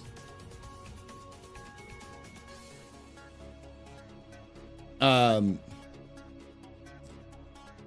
of the stuff they showed off, like the UI stuff and all of that stuff is Squadron. That stuff has been done in Squadron for a while. That's why they said it's feature complete.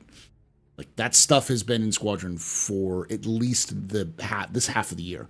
Like, they started talking about completing that stuff in, like, May or June of this year for Squadron. And so, like, that's the reason why it looks like, it's not done yet. It's like, no, it's fucking done. It's just not in Star Citizen. And yes, they're the same engine, and they're very similar, and they have almost all of the same things, but, like, the military multi-tool is different from the regular multi-tool, which I think, what did Meyer call it? He called it the milli-tool.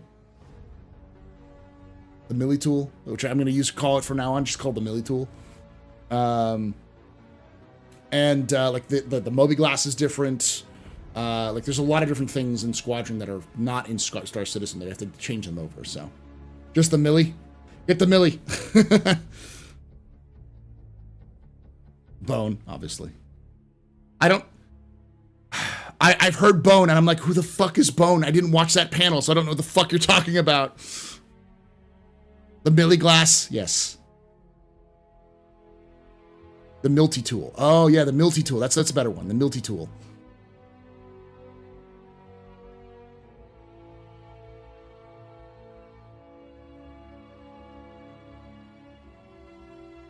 Oh, no, I saw Bone. Like, Tree 0311 was talking with Bone directly. like Tree spent like 30 minutes with the UI team just talking with them. It was awesome to see that.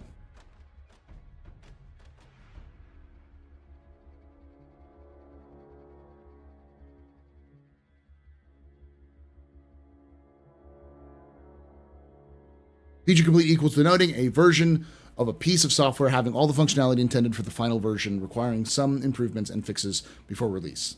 Yes. What I'm implying is that a lot of the stuff that is UI based and all the other functionality based is finished for Squadron, but it hasn't been ported to Star Citizen yet. Which is what I assume is the case still. So like when I see a lot of people like, well, I don't know if it can reach 3.22, it's like, I don't know either, but it's not like it's not done. Like, the tech is done. It just needs to be ported and worked with Star Citizen's unique requirements compared to Squadron. That's what it is. How optimistic are the devs about getting some deliverable on base buildings in the next 12 to 24 months? I did not talk to any of the devs about base building, so.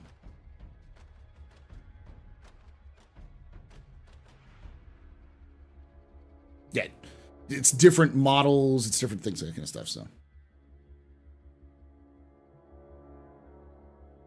So how do you feel about base building, base shields, and building ships? I mean, I don't. Oh, the ships that would build things. I liked it. It looked cool. I like the idea. And I've theorized for a long time they were going to do base shields because Star Wars is a thing. And also, how do you defend against bombs? A shield that protects your stuff. So. No, you could build ships and stations. I don't think they said you could build ships. I may be wrong on that one, though. But they did talk about ships that can build things, like the Galaxy has a module that you can use, that you'll be able to get, which is the crafting module, and obviously the Pioneer and stuff. And they did want to do stuff for space, too. They did say they want to translate that to space, but yeah. Don't take that as a ship fabrication in the sense of being able to fabricate a ship. I do think that was meant more as a fabrication on a ship, but we'd have to get more confirmation on that.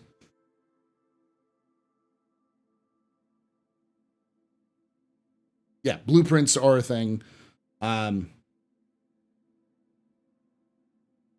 Building both ships and stations. Rich said that. That seems like a massive change from what they've said in the past, where they didn't want people to be able to build their ships from scratch. Now, if we do, I mean, I don't have that up. I'm not going to watch it right now. I don't have time. Space stations does sound familiar, but like for sure. But and of course, yeah, they're going to have blueprints, and I don't think you'll be able to. You're not going to have Starfield with Star Citizen and that kind of stuff. So.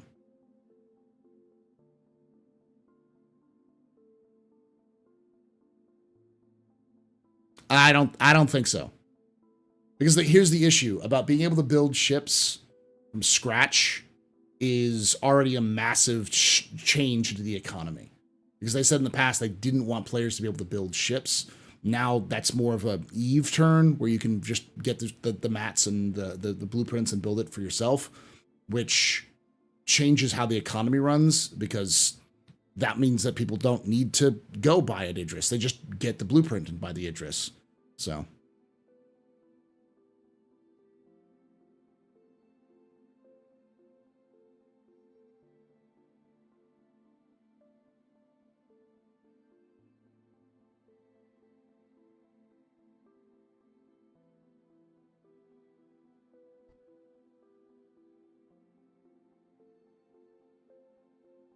Is that have a proper museums? Yeah, that's definitely something I want to see. They always think of the money first. I don't think it's a money thing. I think it's more of an economy thing. Let's watch the video. Yeah, because now we're getting everyone being like, "You can build ships. I'm not gonna," like freaking out. So it's like, yeah.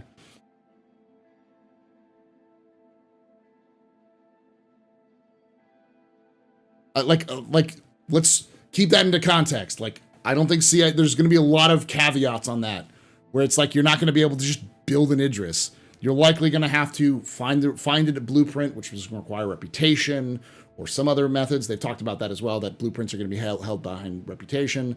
It might take materials. It might take locations. And CIG's almost certainly not going to let just orgs chomp out like Idris's like they're fucking spaghetti, so.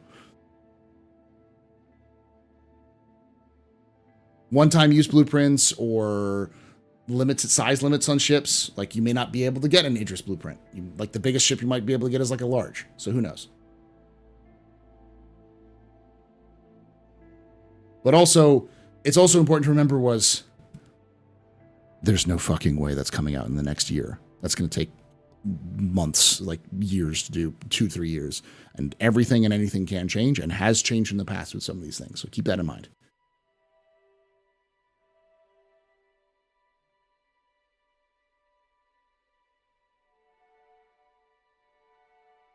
Good to see you get a new soul. That was good. It was great. Awesome. Yeah, and base building will take time. Yeah.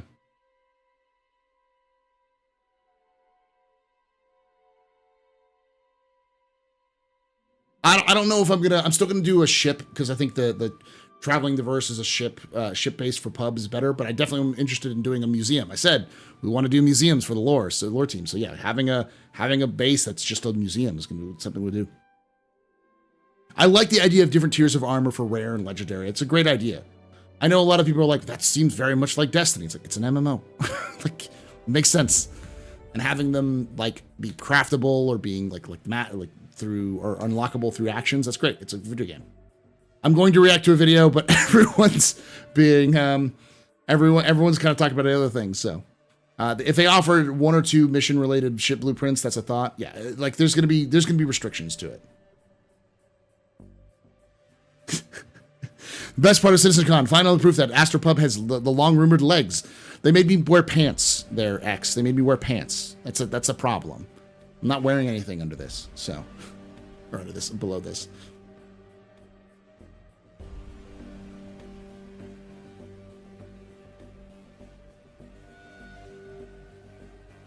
Add unicorn tier and I'm sold. Yes. Raise was nice. That was cool. All right, let's pull up the latest thing and we'll kind of walk through it. I did see, this is the one I did see live on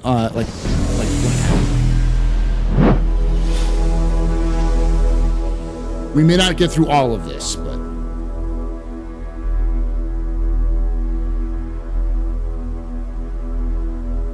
Bonjour! Hey! Bonjour, CitizenCon! We are so happy to be here. It's been so long to see you guys physically and just being able to interact.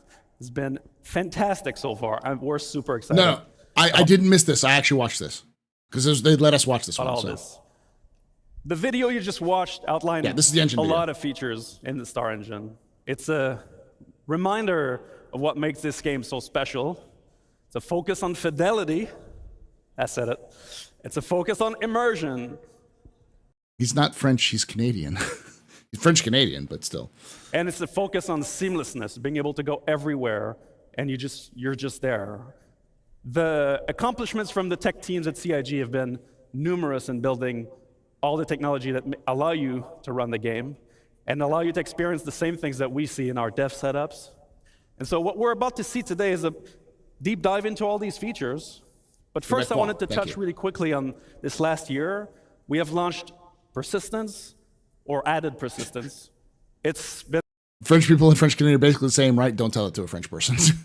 a rocky road this year, and I want to thank you guys for keeping on playing, giving us a hand, giving us good bug reports. It's been fantastic for us to improve the stability of the game, so thank you so much.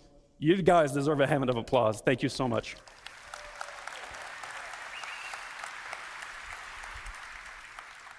I just want to touch on one bit, which is that all the people you will see in the next couple tech panels Powered by are really poutine. the best of their crafts in the world.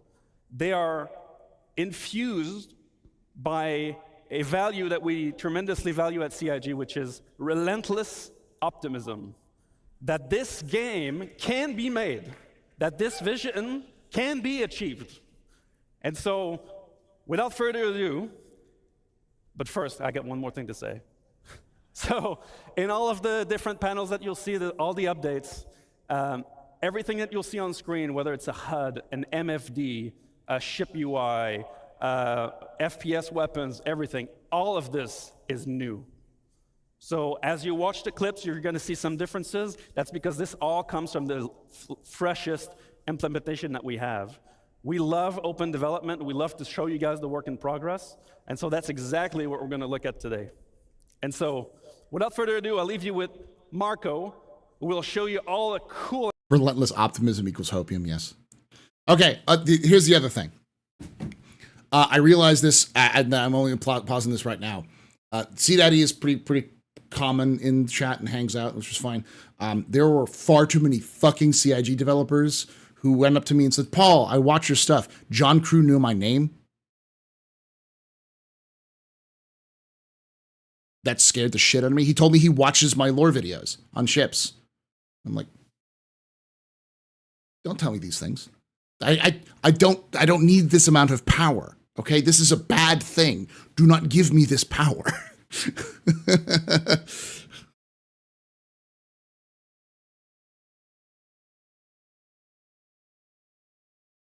There are so many times I couldn't. I would walk with, like, say, like me and Zero often, because we were both in fight or flight, we'd walk over to kind of talk the things, or we'd walk around some stuff, or we'd go to the same place. We would get stopped every 5 minutes. We'd walk 3 feet, get stopped. 3 feet, get stopped. It was either one of us was just getting called out left, right. It was weird, really, really weird. So, cool and amazing features of our engine and the challenges that we face. Thank you so much, guys.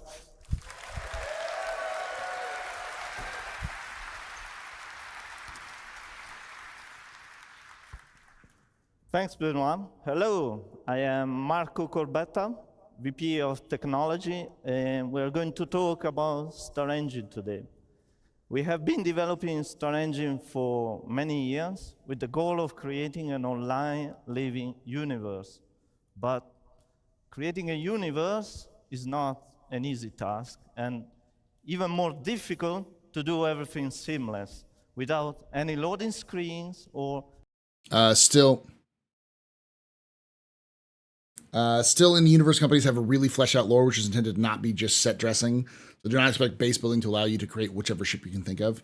Oh yeah, almost certainly CIG is going to limit it to the idea of blueprints. I like the idea because it really does. It's very gamey, yes, but it does also, it fits within balancing, and there may be one-time use blueprints, or like I can't imagine all of them being forever use sort of thing. So.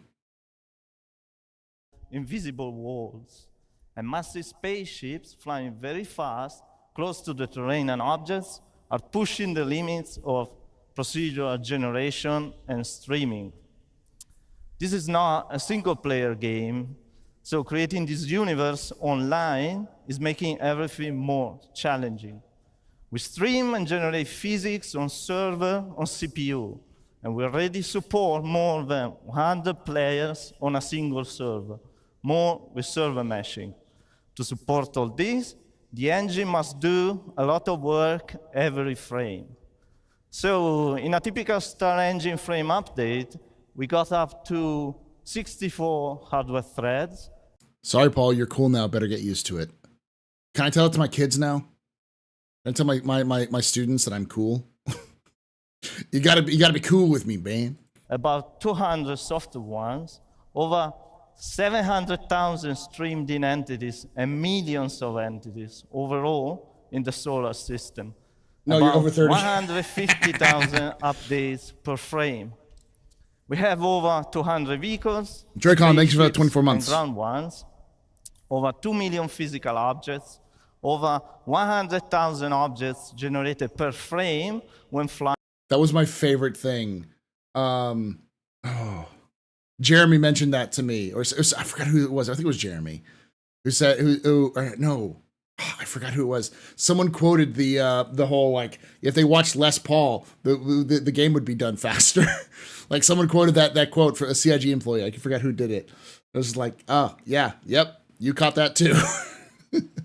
Flying over the terrain. We have many unique locations, streaming on demand in a seamless, gigantic space. Also, we are supporting many new. Paul, did you just get back and stream? Yes, I got dinner before I did, but features that we are going to showcase today. I'm going to start in introducing the new and improved clouds and fog worked on by custom vendor in the R&D team. The first new feature is the light shafts. They are volumetric shadows from clouds cast into the atmosphere.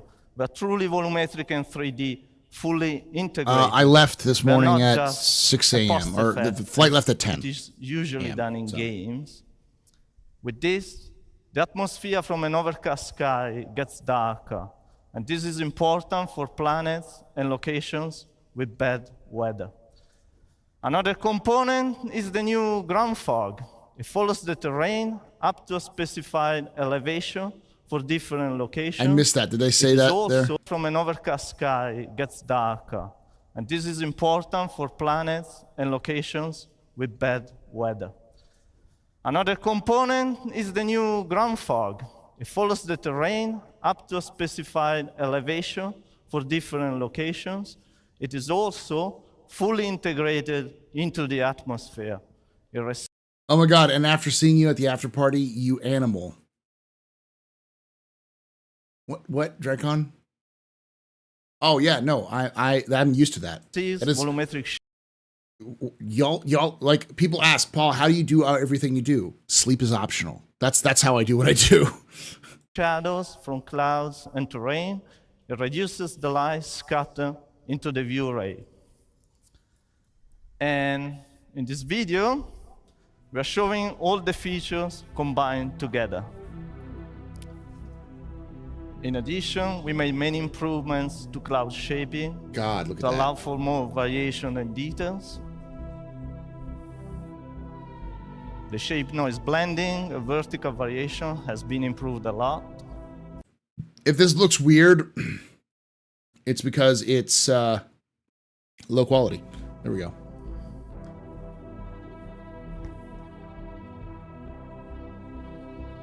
I actually work better after 6 hours, so looks fantastic.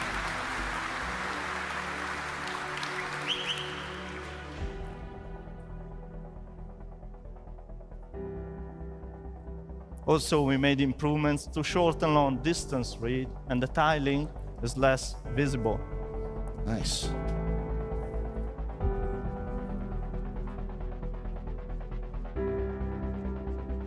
That's what we have now. Ground fog.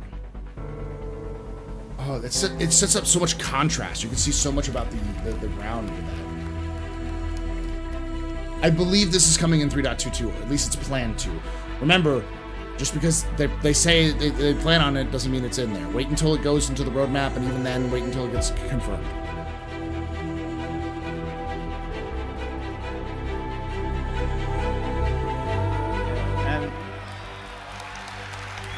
Oh fuck! Oh and fuck off! Best of all, we're going to include all these new features and improvements in the next 3.22 release. Yep.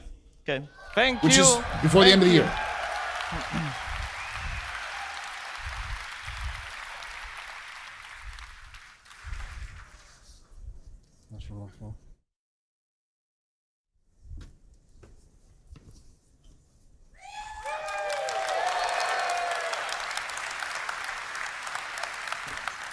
Hi, everyone.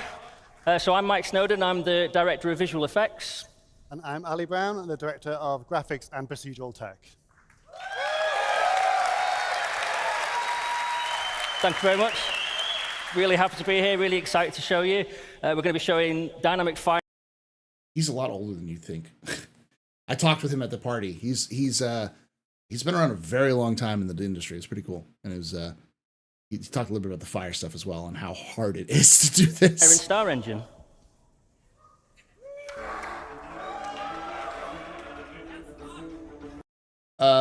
Day one, this is day one, yeah. 3.22. What is 3.2? It's the next patch. It's the Q4 patch. So Dynamic Fire is a driver for gameplay in both FPS and multi-crew experiences. It creates emergent sandbox gameplay, and it can be used by designers to craft very dangerous scenarios for players. And as you can see from the video, it gets very intense.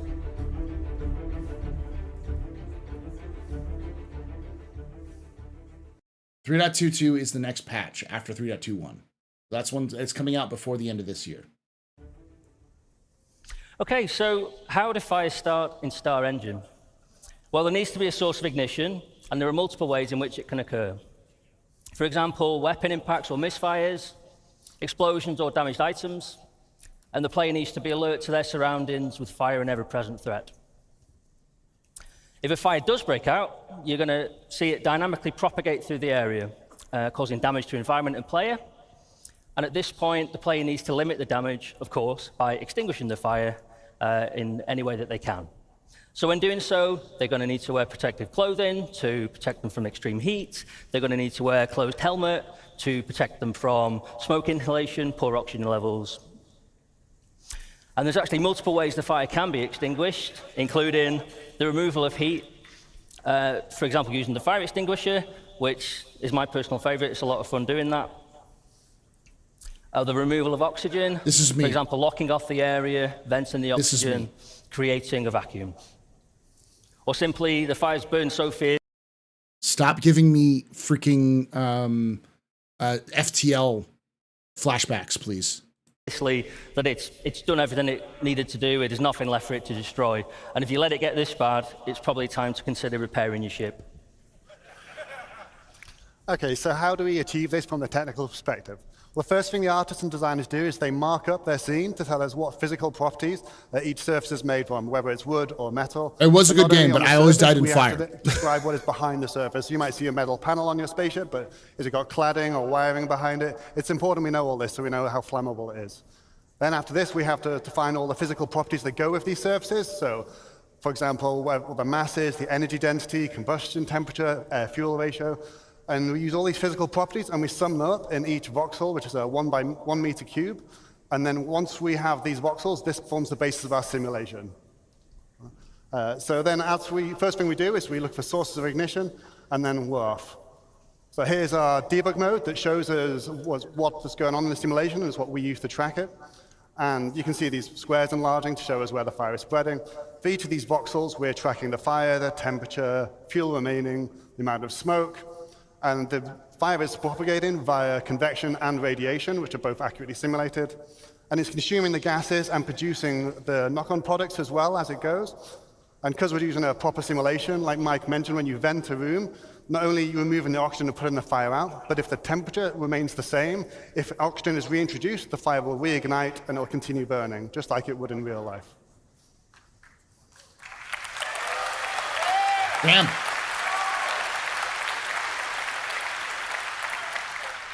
So, do human bodies count as fuel in the sim? Yes. what's next for this? So our focus has been on interiors, in particular spaceships, but all interior spaces really, and this voxel grid really helps us solve that problem. Our next focus is going to be on planets. Obviously, they represent a slightly different challenge, the vastness of them. We have to transfer this over the network and simulate it slightly differently, and we also have to render it at scale. But the way we've done it, the core tech we've used, we should be able to scale this up quite easily. So that's going to be our next focus. Okay, so how do we create... Why wouldn't you preemptively vent the entire ship pre-combat like the Expanse? You could, but then it means that you have to work around in your suit, and your suit is going to have limited oxygen, life support, and you'll have to make sure that everyone has those life supports. So it makes like medical tricky, because if you get shot in your suit, you'll have breaches, and there is wear and tear on suits, so it could cause more problems. There's a lot of reasons. It's realistic dynamic fire visuals in Star Engine. Well, we start with the simulation, as just described by Ali, and this gives us the data we need to drive the visuals. Then we bring in the burn shader. So this can be applied to static environments, and we have a lightweight version of the shader for entities, which is kind of based on the dirt shader and wear. Then we've got the glow, which is an animated surface decal shader for static environments. This is where we start to bring in some nice motion. And then we bring in the GPU particle. Haven't seen any reason to not wear your suits 100% of the time. Are they going to use that hygiene mechanic? That, and also your suits will use resources. So if you have a helmet on, then it'll consume oxygen and also life support, so like heating and cooling in your thing, and it'll also use batteries. So like your suits are going to use resources. Which are spawning from voxels and in screen space. And obviously, these are doing a lot of the work visually. We'll have to replace it. Then we bring in the lights. These are spawned for clusters of voxels as opposed to per voxel as an optimization, a cluster being a representation of voxels close to each other. And then we bring in the fog. So this is height-laid volumetric fog. The smoke fills the room and it goes up to the ceiling before filling the rest, and we're simulating that. So to finish, we're going to take a look at all of that put together in the game. Thank you.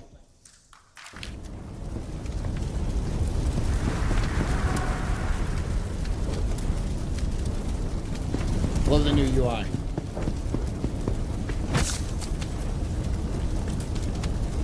Oh, look how much your blood level spikes with the course of this.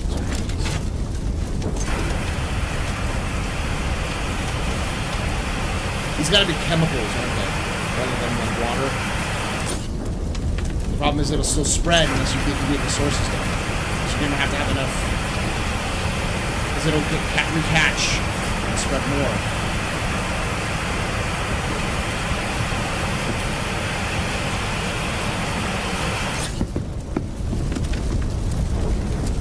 So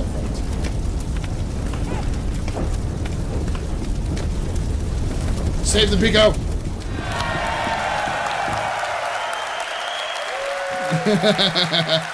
Thanks very much, everyone. Thank you. Thanks a lot. You would think that ships like that have a Halon suppression system you could activate. Some do. The Idris, for instance, does. But it's also a matter of resources. So a lot of smaller ships don't because they're easy to fight. But yeah.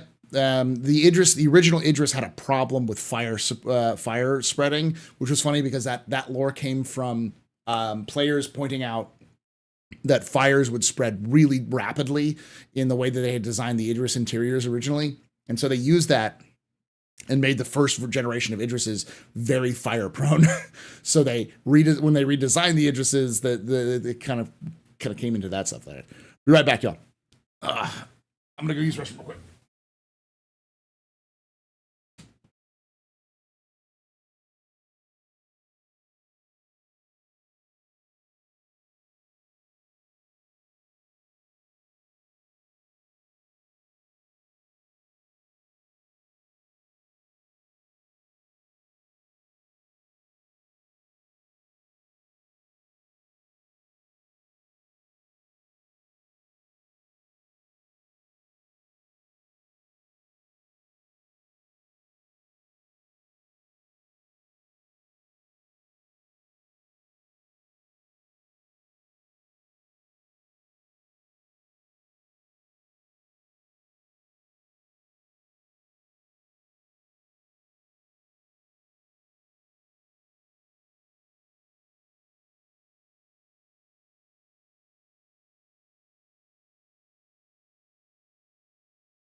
Stop it. Stop it. I'm going to turn off the fun. I'm going to turn off the fun. Oh, it wasn't on. My bad. Now they're on. Now do it. Do it for a little bit.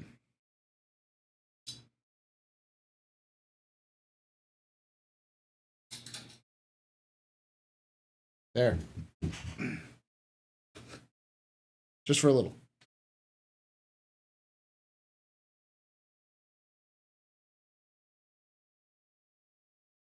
You can't hear it? You should be able to hear it now.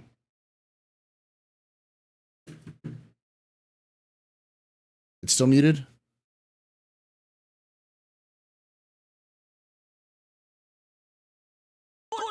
There we go. Should be good now. It was at this moment that he knew. He fucked up. I'll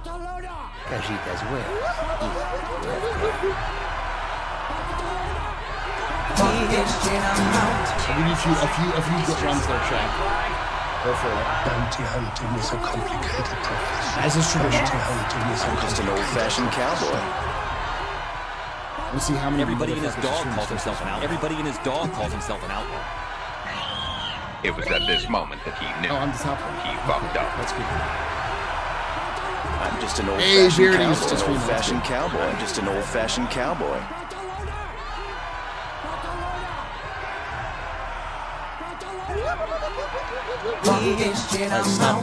Stop it.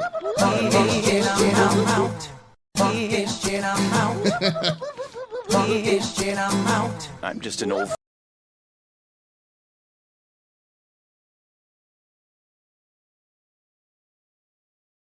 All right.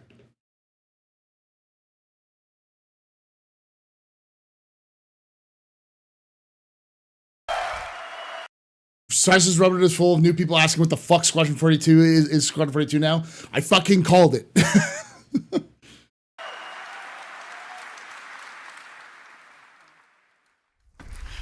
Hello everyone, I'm Will Hain. I'm here to talk about water in Star Engine. So, water is a huge part of both of our games, Star Citizen, Squadron 42, and we wanted to give it a major upgrade. We were going to set 3 ideas that we wanted to impart on our water. We want it to look as good as possible. Stop calling him the river guy. We want it to look realistic. We want it to be beautiful. We want it to be in motion constantly. It should always be moving and always be reacting to everything around it, whether that be players or objects or vehicles. And we wanted this to work on the whole scales of all of Star Citizen, all the way down from footprints in puddles to enormous ships crashing into the ocean. I'm going to talk about our update. Fun story about Will. I don't know if this. I heard about his career. He came right out of university directly to work for CIG. He started working on Star Citizen in 2020. To the water rendering first, and then we'll move on to that other stuff I discussed. So first of all, the water shaders, particularly the ocean and the river ones, were in dire need of a major upgrade. They were currently using a technique called deferred shading, which is really fast and fantastic for opaque objects, but does not translate well for transparent ones, which of course water is. So the first step that we made was to transition to forward shading. That allowed us to introduce more physically based techniques, such as proper lighting, reflection, and refraction. It allowed us to integrate the atmosphere properly into our water lighting setup. And it also meant that we could get more fun techniques, such as wave crest. I will start calling Will the waterbender, the last waterbender. Backlight scattering, and adding better foam rendering, which includes halftone blending, surface haze, and much more detailed bubbles on the individual bits of foam. I've got some examples of that here. In this particular screenshot, you can see the icebergs in the near frame. You can see we're refracting the iceberg underneath. It's correctly refracted. In the mid frame, you can see that the iceberg is reflected back onto the water. That is now accurate. We weren't doing that properly before. Here you can see our accurate water lighting from this really beautiful screenshot of the Gladius over the water. I love this one. So this is the objects under the water being correctly lit, which is new. And then we are applying the lighting changes from the specular highlights on the surface, and also considering the lighting from the suspended particles. Is Steve Bender the avatar? Yes, Steve Bender is the avatar. The water is, which gives us this really beautiful effect. This screenshot just looks good, but what is going on is that it's demonstrating that the atmosphere and the water are sorting properly. This looks like everything is normal, but it's challenging to implement with forward-rendered water and proper ray march clouds like we have in game. Props to Alan, who worked on all of this. I did the Where's the fish? They're Boyd's, so they're actually working on them. And here we can see the wavecraft light scattering. See how the sun is coming across the back of those waves? It's lighting up the suspended particles in them. It just looks gorgeous. Here we have the multi-layered foam, and from a distance we have both... You're saying back at it already. Yes, I landed, went to get dinner with a wife and hung out and talked with her for a bit, and then decided to do a little quick thing here. Surface foam and subsurface foam rendering correctly, looking really, really nice. I've just got a video here before and after. First of all, this is our lakes on Stanton 4. Next we have water volumes on Horizon. There you go. And this last demo, this is a Clio on the Stanton system. This is what it currently looks like in game, and I think you'll agree, pretty dramatic difference. So the next bit that I want to talk to you, that me and the team at Planet Tech and Graphics have been working on, is of course water surface simulation. This has been an absolute pleasure to work on. So we had a few aims for this. We wanted it to be multi-input. We want physics to influence this. We want our MFX system to influence this. We want bullets. We want everything. We want high concurrency. You guys, it's a sandbox game. You're going to break it. You're going to stick 1,000 picos in our puddles. It's got to work.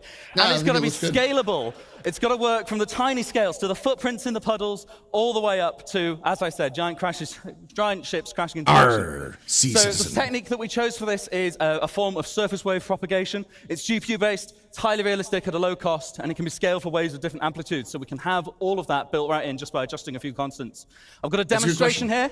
We're going to have the player walking through the puddle. Will they move out of your way? I think so. As he steps, you get a bigger ripple, but even as he's stepping, the toe is being dragged through the water and moving the water accurately. This is not a cop-out. We're doing this in 3D. You see as I'm jumping, And then this next demo, we're going to fire some bullets. This is a bit loud, this one.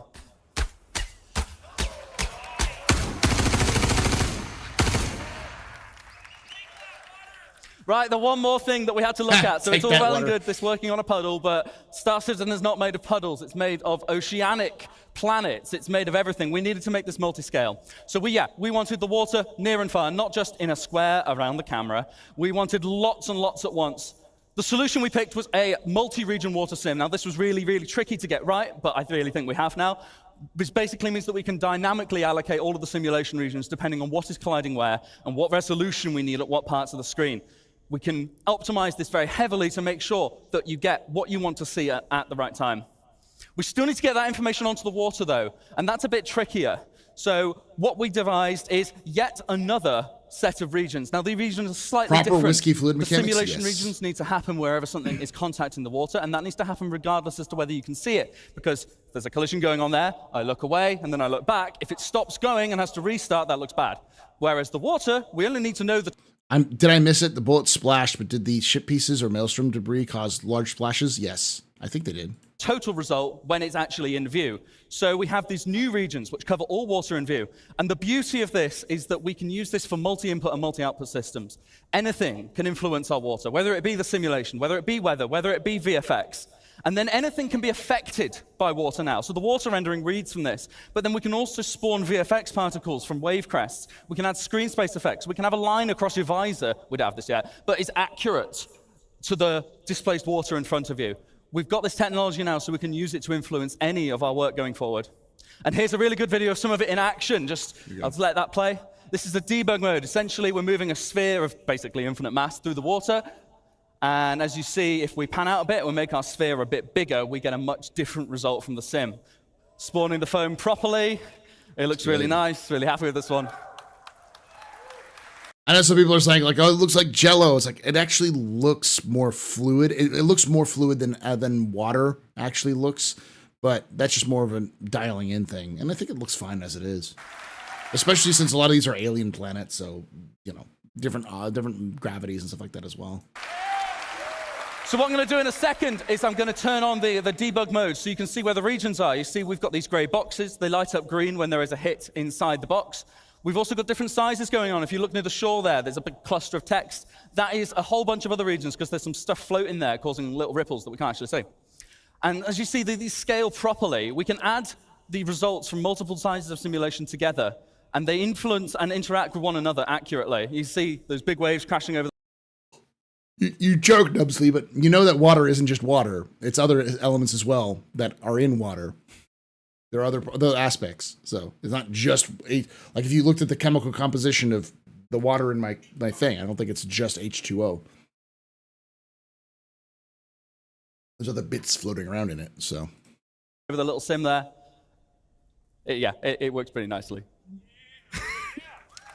I've gone ahead of my subtitles, but I'll just let that video play out. So, what does that look like when we bring it all together? What's it going to look like in game? Dirt, now, you did see a little bit of this in the Star Engine trailer, like that, but actually, I think this video does a little bit more justice to it, so I'm just going to let that play out for you. I fucking love this. This feels like something you'd see at Squadron. Like the spray and everything.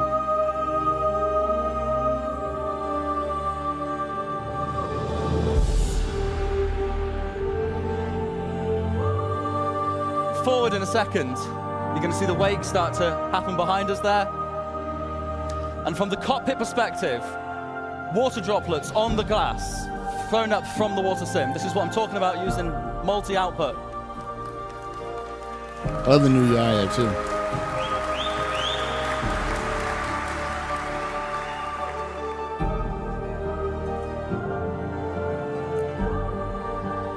And that's us. Thank you so much, CitizenCon. Handing back over to Ali.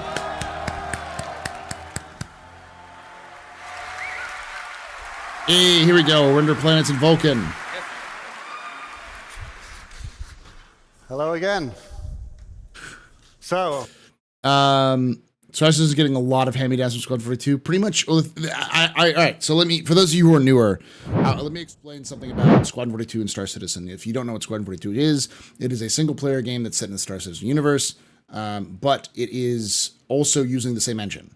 So when I say Squadron 42 and Star Citizen are the same game, you have to understand that they are almost the exact same game. Like, I wouldn't be surprised if you could load Squadron 42 into Star Citizen and vice versa. You could like take assets from Squadron 42 and just directly port them into the game, into Star Citizen. I don't think it'll be good. I don't think they'll work very well, but they'll function to a degree. And so a lot of the stuff that was being done for Squadron is designed to be ported into Squadron 40, or into Star Citizen. So I'm here to talk to you today about a few other graphical things we've got coming in. I'm really proud of the work we've done on the fire and the water. They both look amazing features. But I'm going to talk to you about a few smaller features and a few longer-term R&D features we're coming in on the visual side. This first one, something we wanted for cinematics and telling a story, but also to tie into our active feature system, which is to get the face to tell a little bit more story on our characters. So this blood, sweat, and tears system is something we implemented recently, and it allows us to use a GPU particle simulation, which we project onto the face, and then we integrate it into the skin shader so we can get realistic reflection and refraction of water on your face. That's cool. And we even make the skin go a little bit redder to simulate the extra blood flow when you're tired or upset.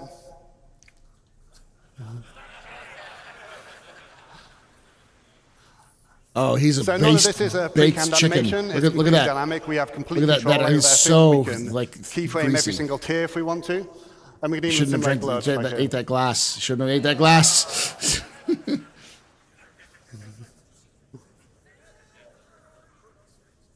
So next thing I want to talk about is our scope shader. Yeah, you'll be able to play Squadron 42 offline, I believe. I don't think there's a online. I think you will have to access it through their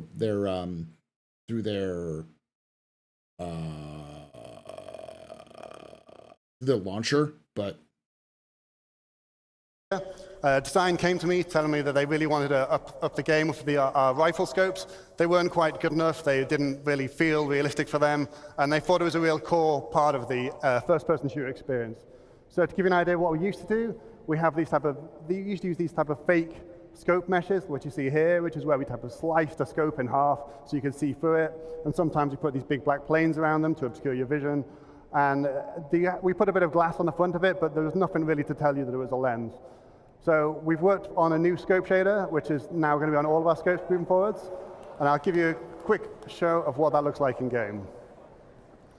So on the first scope here, we're going to see it's got an infinite projected red dot scope sight. We've got lens distortions. You can see this little refraction and bending of light on it. That's cool. You can see it works when you don't have to be actually holding the rifle for it to work. We've got a correct emulation of eye rays on the scope. So we have the blur, distortions, chromatic aberration.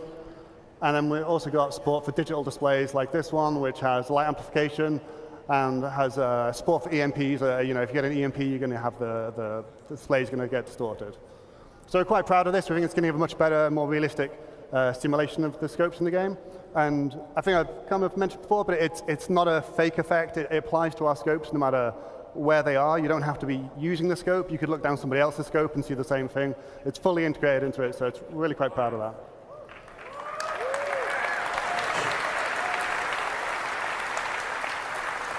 Next feature I want to talk about, hopefully if any of you have a HDR monitor and you've been playing 320, hopefully you've given a go of the HDR feature. We're really proud of this. It looks really good. And we've got some great feedback from you guys as well. There's been some strong feedback about we want extra black level controls, so we're going to be adding that for you.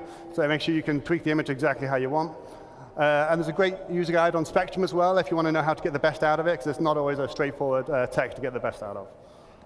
Just to give you an insight of how this works, we've got something called Unified Tone Mapping Curve, and this is the process where we map the real-life colors of real-life intensities of light onto what your monitor can display. And rather than having an SDR mode and HDR mode, we have like a smooth system where we can blend between SDR and HDR depending on the peak brightness of your monitor. We also pay a lot of attention to make sure we preserve the colors and the hues to keep an accurate image for the artist, and especially for skin tones. We don't want them turning red or white or doing anything bizarre. Just one thing to mention, we've got some content adjustments that will be ongoing. We've got a lot of content in Star Citizen. It takes a little bit of time to make sure we balance everything so it doesn't look too dim or look like a supernova. Next thing I want to mention is temporal upscaling. This has been something that's been asked for a long time, and we're proud to finally get it into your hands. We've got 3 different techniques we're going to be implementing. We've got CIGs. We've got our own temporal super resolution solution called TSR. We've got AMD's Fidelity FX Super Resolution 2, and we've got NVIDIA's DLSS 2 as well. They each have different characteristics and hardware requirements and trade-offs, so we thought it was important to get you all 3 so you could have a choice of what you want to look. On the left here, I've just got a zoom in from one of our outposts. That's no anti-aliasing for people that really love to see jagged edges. The center one is our TSA, which is what you've got in the current release today. And on the right-hand side is TSR without doing upscaling. And this is going to be replacing the TSA solution. And this gives us better quality and more stable image and hopefully much less ghosting. We can use our TSR to do upscaling. Here's the example of how it looks at each resolution. And similar results from AMD's FSR. And some numbers here, which I'm sure you can pour over later. But basically, we can get about 2 times GPU performance if you're interested in using the upscaling technique. Obviously, if you're CPU limited, you might not get quite them numbers. It depends on your machine. Oh, they added DLSS. We also tend to look at frame generation techniques like... This streamer, I said they never used DLSS? I never said that. FSR free and DLSS free. But these are going to come a bit later. We're going to focus on GPU performance, getting that up first. I mean, sorry, no. I think CIG will do everything they can. Like every sort of thing they can add, they will. Frame generation isn't really applicable unless you've got a really good performance first. Some other quick updates. We've got the screen space shadows as added to Alpha 320. It gives us some extra detail in our shadows across characters, and it's particularly on planets. It helps a lot. And we've also got a new texture and mesh streaming engine that helps us get as much possible detail as we can onto your VRAM on your GPU. And it does something we call load balancing. It will scale dynamically for your GPU to make sure we can get the absolute best possible results. We've also got some more streaming improvements coming in the next release. Just to give you a quick show of what the screen space shadows mean, here we've got a planet with no shadows. I think it's Microtech. Damn. The shadow maps, you see the normal shadow maps that fill in half the scene. But then when we get the screen space shadows, you look in the top of the screen or in the flowers, they type of fill in the detail for the rest. They really help type of bed the scene in and stop these things looking floating. That's great.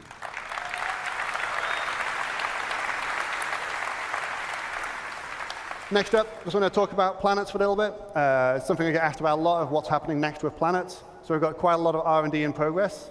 First thing, we've got 2 new pieces of tech being started recently. First is virtual terrain texturing. It's quite a technical detail, but what this means for you is we're hopefully going to get much less popping or no popping at all. And we're going to achieve this by moving all the calculations to the GPU. And we'll be reusing the same type of patch-based system that Will talked about in his water presentation. And it should give you major CPU savings as well. So we're quite looking forward to getting this in. Another benefit is that it's going to give us the ability to add more complicated logic on, so we can type of do more diverse and interesting terrain, like things like, we don't have beaches at the moment. We'll be able to achieve that. And there's other similar things where, based on the local conditions, we're able to do more advanced decision making. Next thing we want to look at, which is probably the thing we get asked about the most, is our scattering system, which is what's responsible for putting all the trees and the rocks down in the world. We're going to, again, move this to 100% to the GPU. And that should let us have vastly longer draw distances right up until the horizon and much better performance. So we'll finally get rid of the dreaded pop of trees coming in for you. We also have to integrate it with our harvestable system, the resource system, and the awesome fire system you just saw a minute ago.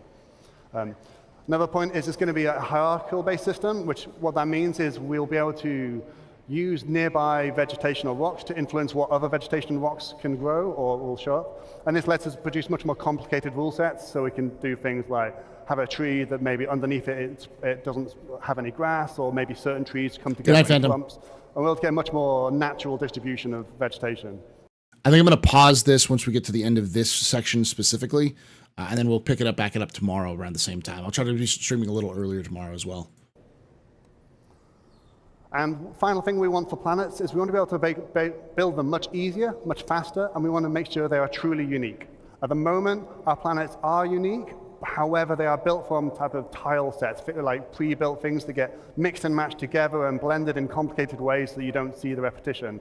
But it's not truly unique, not in the same way that the Grand Canyon might be, or the River Nile, or Mount Everest. And that's what we want. So to get that, we need to replicate the complicated natural processes on Earth, like geology, climate, erosion, and these things aren't trivial.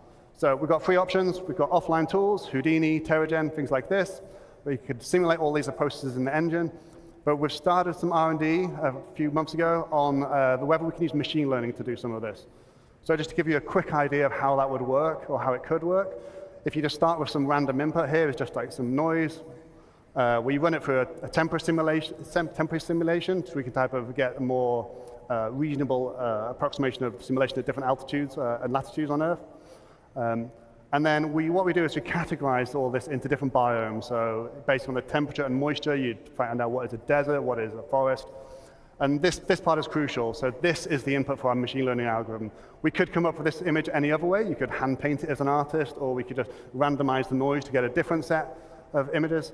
And then what we do is we take the large data sets we already have from Earth, from Mars, and from the Moon, and we train it on exactly the same distribution, so biomes, so forests, grasslands, and things like this. And by training... This seems like a seed system. Just like a random seed, and then it'll translate into noise, which is going to translate it into a map based off of those factors. So it doesn't seem too complicated. But yeah, this is the sort of thing. This is the sort of thing that AI has done for video games for a long time. But this one specifically, they're using, I guess, an open source. I can't imagine open source. I imagine they're using some technology that they're licensing, because CIG is very careful about where he puts its information. Like, they don't want to put in their like proprietary information into like ChatGPT. So on exactly the type of data we get in reality, we can take this and then push just that, and then we can get these lovely height maps out of it. It was easy. I got home really realistic distribution. You can see here, this is a height map, so the black areas are low. You can see all the little rivers and valleys, and this had 0 art input aside from this image, which is a very nice result. Nice. It's early days.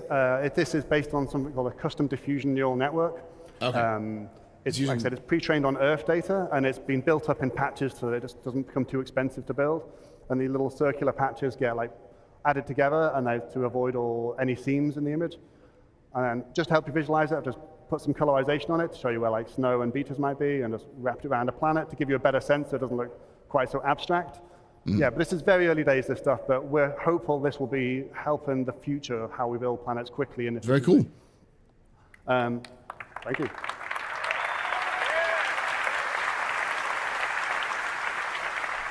So this sounds like they're taking the process of making a moons and planets, which currently takes like a week, or maybe a month, to doing it in like a day. That sounds like what they're trying to do. Or maybe it's going to keep the same time, but it's just going to make things a lot more unique. The last thing I wanted to talk about today is our Gen 12 renderer and Vulkan. This has been ongoing for quite some time, taking a lot longer than we would have liked, but we're finally getting to the end of this long journey. For those who don't know, the reason this was being implemented is largely for performance. We're going to be getting at least 2 times better performance on our CPU. Let me give you a context.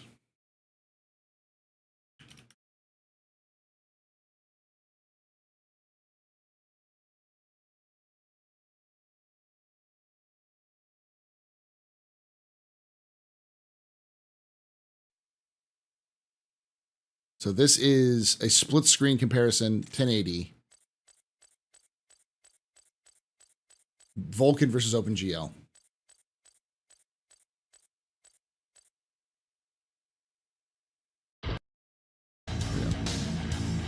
So the right is Vulkan.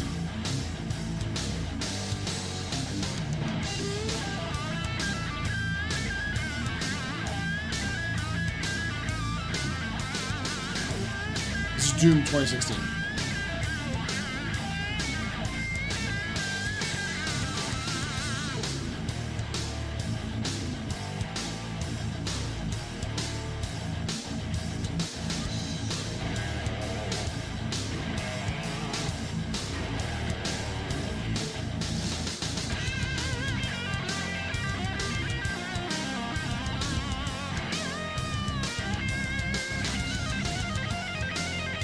Yeah, I'm going to be streaming every day this week, so this specifically.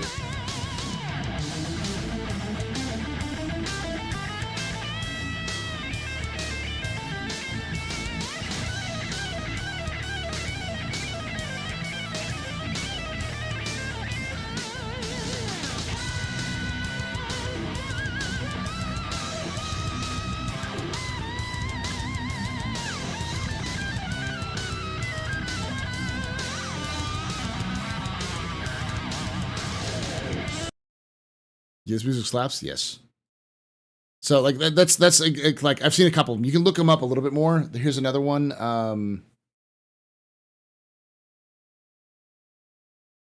There's a couple one I can see here, but like I've seen a couple of videos where they run on very low end software. This was a 1080 in 2016. So. Submission for rendering, which is often the bottleneck for the game, so that will directly hopefully translate to performance improvements. We also get better control of memory with advanced GPU features like resizable bar, and it also opens a door for some things like ray tracing and new mesh shaders. So we've got a video of a Vulkan running that's live captured. So I can't remember which ship is this, but it's yeah, it's all working fine now. There's a couple of hitches in performance, so we can't quite release it yet, I think. We're looking into them. The last few performance issues and stability issues, and hopefully we'll be releasing it soon. Yeah, Reclaimer. So, like I said, one of the things we really were interested in by implementing Vulkan was to get support for new hardware features, and one of the big ones was ray tracing. So with that, I want to hand you over to Ben, who's going to talk about some of our lighting research.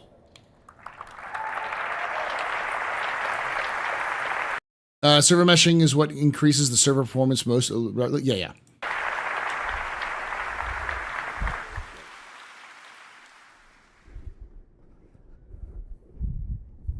Hi, I'm Ben Parry, and this is Global Illumination.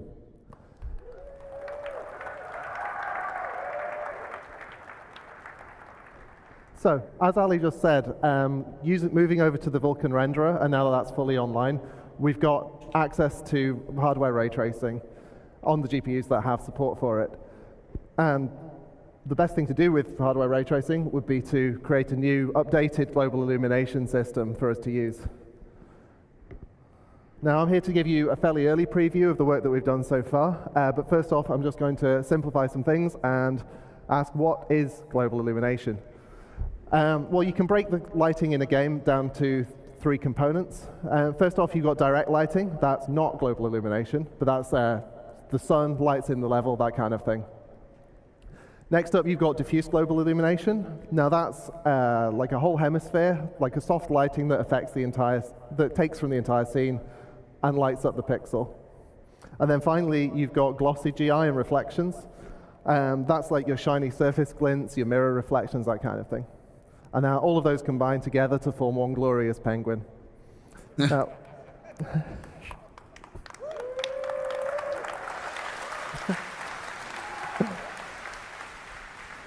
now, for the rest of this presentation, we're specifically talking about this guy, the diffuse penguin. Glossy GI has actually been disabled in all the videos. Even the old system videos don't show the glossy GI here, just to aid the comparison. First off, we've got a video from Chris Campbell, who's going to make us look cool. This is really cool. I saw this one. So this is the current QBAP lighting. Ray trace global illumination.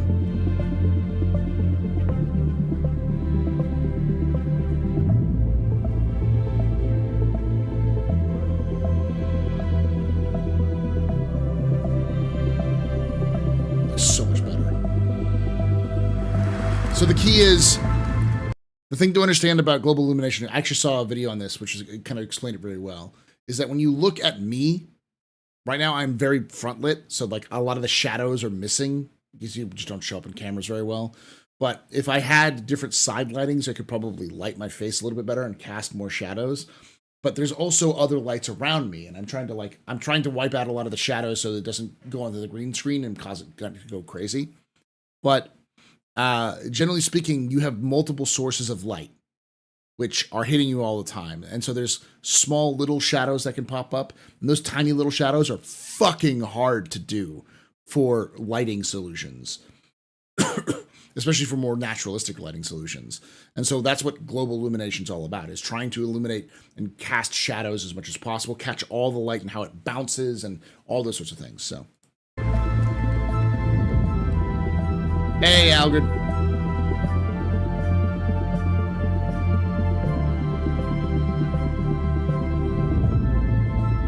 Oh, you do definitely see it.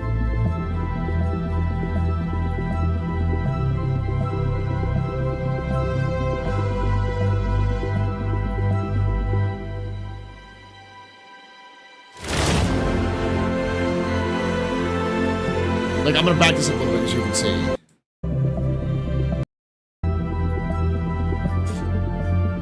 So let's look at this one right here. So this is the current cube map. You got a single source of light. It's coming in here, but the problem is that light is hitting over here. It should be bouncing all over this fucking place, but it's not because it's hitting surfaces that should be reflective and bouncing around. But when you change that, now you see a lot more light on this picture rather than this one because it's catching the light bouncing off of other locations, other parts of it, and then illuminating more part of it. So.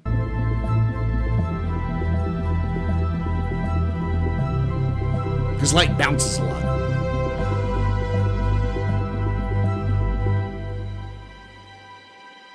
You can see that too. I was gonna.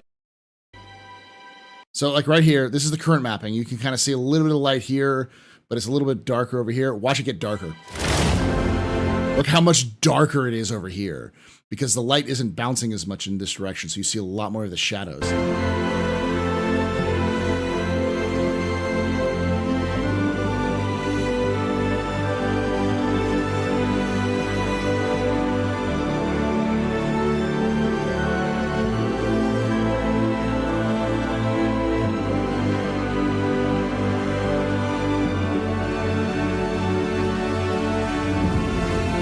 Lighten up a bit, yeah. You should lighten up more because you're seeing more of the light bouncing on things.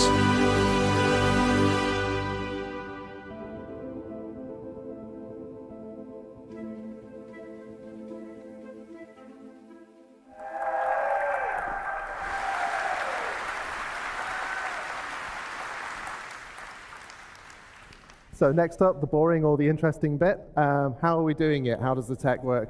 I'm just going to dig into that just a little bit. So we're closely based on AMD's recent paper, GI 1.0. We're probably going to build on top of that, but at the moment we're quite close to it. We ray trace against a simplified world so that we get like smoother lighting for the, since it's a diffuse scene, we want a sort of diffuse, smooth signal. Yeah. Also CIGN doing software ray tracing. Oh, you run CIG on a log? You don't have a RTX card? Lighting team's got you. Yeah. This also means that we get more rays per millisecond, which is always good. Tell Verity I hate her. It's kind of. And we do generate a lot of probes. So the new system is generating, well, for comparison, the old probe was about 1 probe per room. And the new system is about 25,000 probes that are all on screen at the same time. I like this quote. See that now. General So says, one of my guys in my org was a light guy for another studio. He nearly had an aneurysm with this panel. I fought for 3 months to get 3 to 4 lighting probes, and these assholes are doing 25,000. Like, that's the thing that you really got to understand about how CIG does development. It does take them a little bit more longer time, but if they can make a solid argument for a reason why to do something, CIG will give them the resources and time to do it. Like Sid. So here's the thing that I've dramatized a little bit just to give trouble to the old lighting system. And this is what the ray tracing sees. So it's a simplified single color per object. Yeah, this should make our flashlights suck less, yeah. Basically what it should do is should make it so that your ship lights aren't garbage. Like they should bounce off of the surfaces a little bit more and illuminate more of the ground because that's how light works. But then we've also got this kind of a 3D dictionary of average light values so that the light is kind of shared over things in a similar area.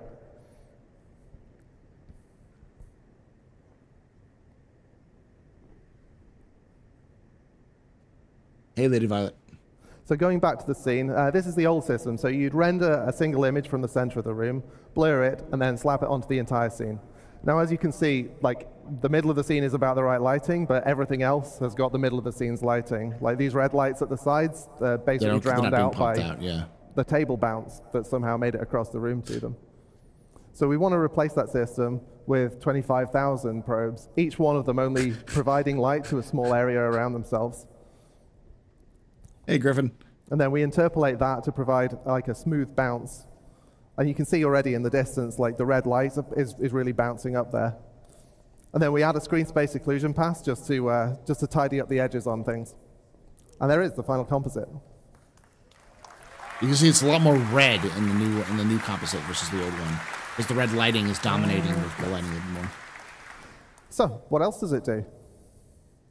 Well, because it's real-time generation, it means we can do a real-time bounce, and we can do that with quite small areas. Well, red is important because, well, I'm not much of a lighting and color theory guy, but I did do a little bit of it in college. And the thing you have to understand is that light sets the mood. Light affects your brain a lot more than you realize because colors have different effects on people.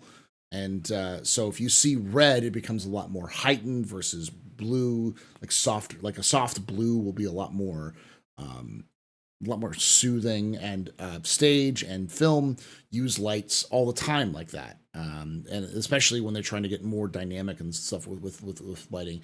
And sometimes they go crazy with like how vivid the colors can be. Like Giallo films, Italian Giallo films did that a lot. They like to fuck with color all the time. So you can get like a really vibrant bounce that picks up off small objects in the scene. Ooh.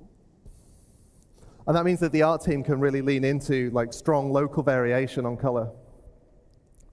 As again, we will see. Yeah, light can also be used to lead a player through color. So we'll do a side-by-side comparison. You can think of it as like, also there's a reason why like lighting works on specific like planes, for instance, or ships, because they want to guide people through a location. So they want to make sure they have the lighting in the right locations along hallways and stuff, because they don't want to make sure there's enough light to get around, but not so much light you're blinding yourself.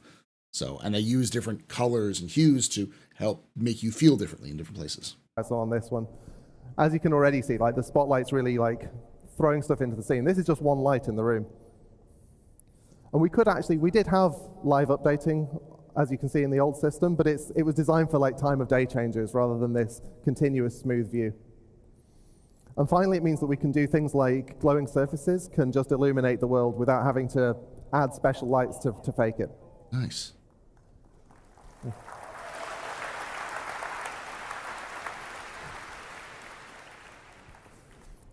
So yeah, there's two really common cases in Star Citizen particularly that this is going to help with. First off, cockpit brightness. We capture at the moment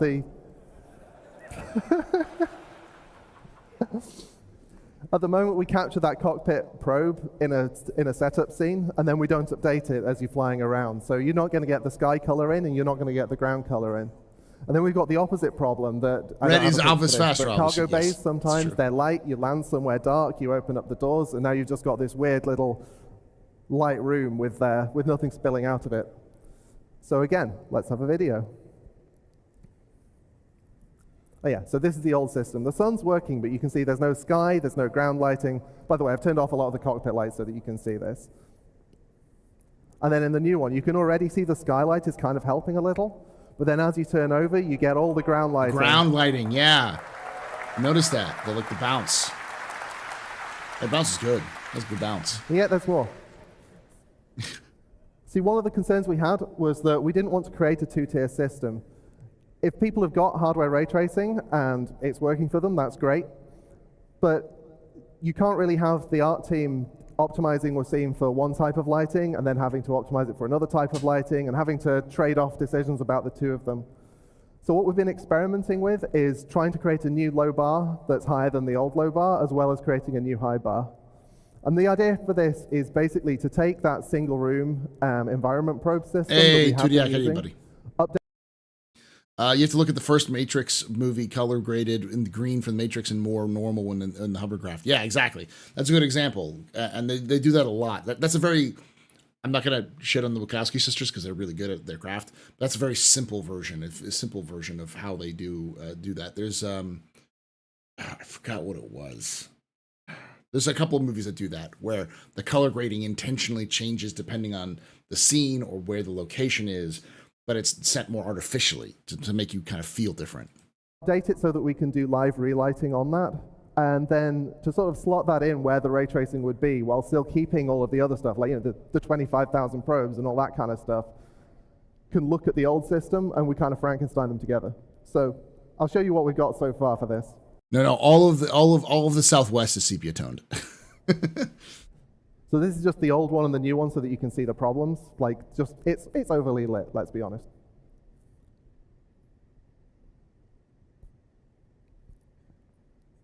And now this is what Star Citizen would have looked like if we released it on the PS1. The sharp-eyed among you may have noticed also the ship is missing, but we can't do dynamic objects in this. You'll be surprised. It doesn't seem to mind. And there we have software GI in the middle, which is, yeah, like I say, it was using the same 25,000 probe system, but not having to use any kind of hardware ray tracing. It doesn't look as good as the hardware, but it looks good. It's not identical, but it's a lot more dynamic than the old system. Yeah. And finally,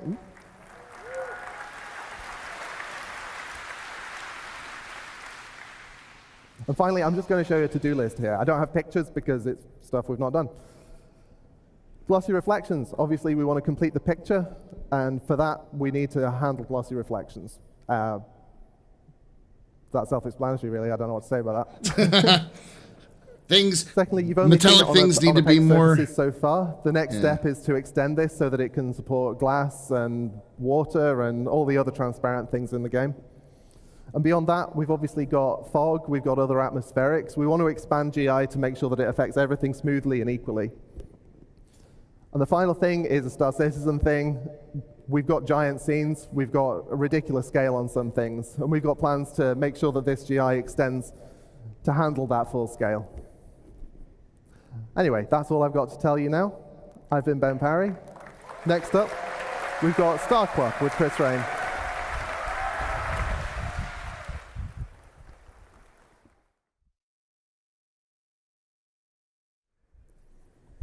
All right, we've got...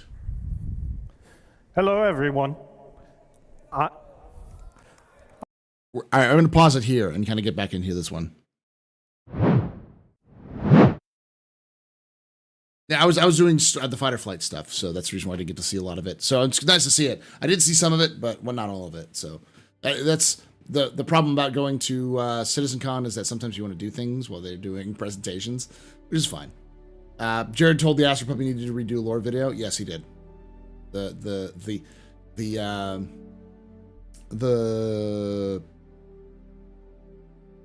Zeus. I'm gonna do something real quick, chat. A few seconds.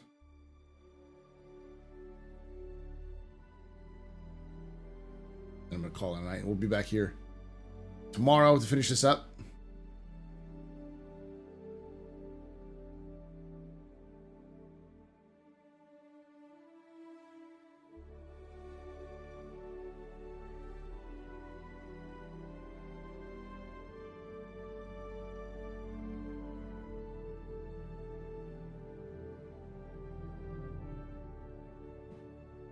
All right.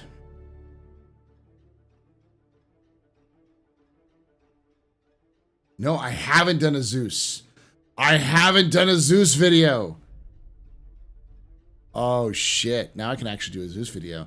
I'm gonna force Rangers beat the Astros. Fuck. Oh. God damn it. Apparently I gotta do a Zeus video. So, and I am definitely going to put the title as devs told me to make this. That is going to be the thumbnail, is devs told me to make this.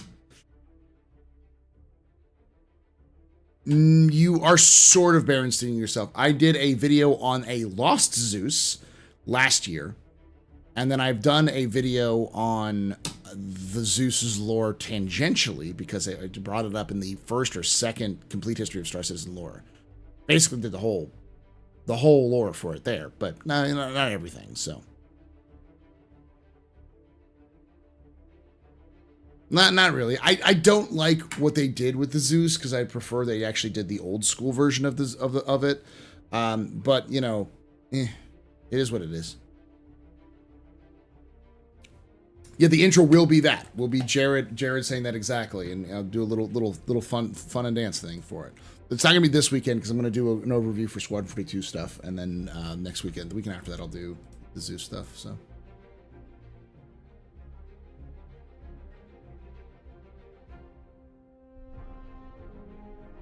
Gods rise again. Yeah.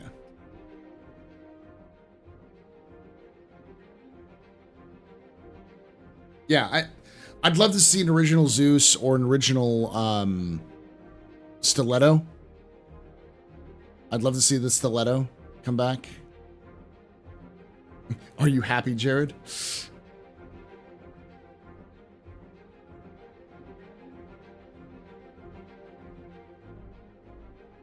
So the question to ask is there anything lore-wise you were exposed to at CitizenCon?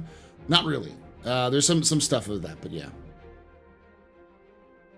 I want a Bearcat too. I'd love to see the lore Bearcat. The Bearcat's awesome. Thank you for everything. In my theory, Squadron 42 was close to done because of the dev tracker. They updated dev tracker at the end to be the end of Squadron 42 stuff. It could be, because someone did point out that there was a date that flashed on screen, which was 12/31/2023, which New Year's Eve is a bold move, CIG. They may already have a video out for it, but who knows? So they did say they didn't want to do any announcements for dates yet, so I don't think they'll do an announcement for date unless they absolutely had to. All right, y'all, I'm going to call it a night because I've been streaming for 3 hours and I got to go to work tomorrow and I'm exhausted. I'm just absolutely schmackered. So thank you for watching. I'll be back tomorrow to finish up that panel and then probably go on to the next panel, kind of going through this and watching a lot of this and talking a little bit more about stuff. So was that proven to be fake? That'd be great if that was proven to be fake, because I don't think I saw it. Let's just look at that real quick. Look at it real quick, because I did remember seeing here we go. Let alone a hauler, let alone a genre. The mass calculations are wrong, though.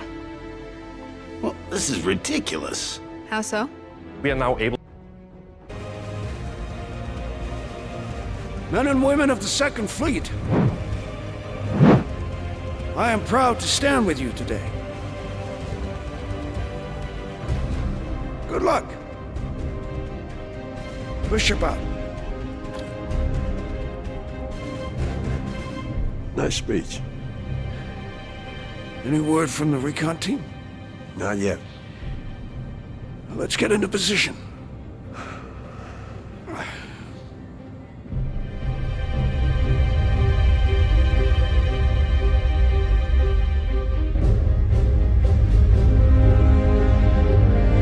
Find it. I think it was Chris.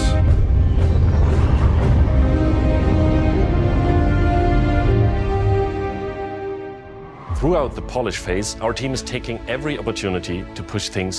Find additional moments within the existing narrative to add subtle interactions where appropriate. It's been tremendously exciting to play through these areas and find places. So yeah, man, There's nothing. Okay. I can't believe it. They said I've got to wait another 2 years before I can reapply. So that's why I figured I'd get a job trying in security, because... Yeah, it's 31.12.20. That doesn't necessarily mean anything, though. That's right here. Can't really do that. That's, I can get some hours. Right there. 31.12.20. Enhance. Flying in the cockpit and whatnot. Can't hurt, right? Exactly. We've also been capturing pickups. I think I think it's like a section ID rather than that, so. Yeah, the screenshot was fake though, because it said 31.12.20. Came out 3 years ago. Yeah.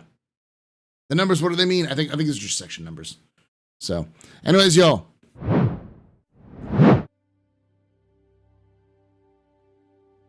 An artist leaving an indicator for when they worked on that as an easy text filler could be too as well. So.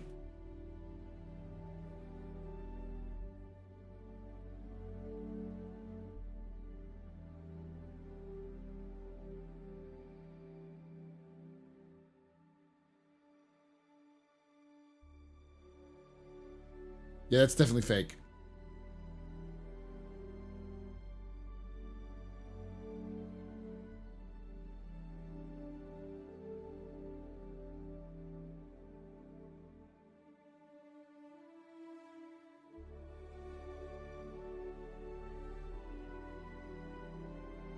Some other stuff, but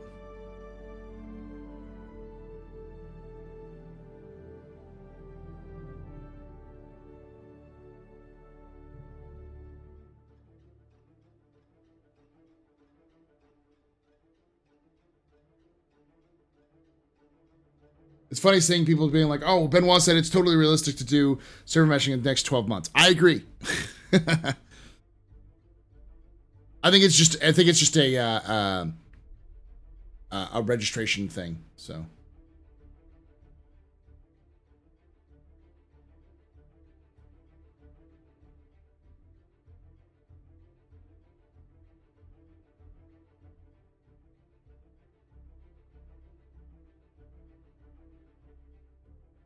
All right, going through some of this stuff that's been posted on my Discord real quickly before I head out.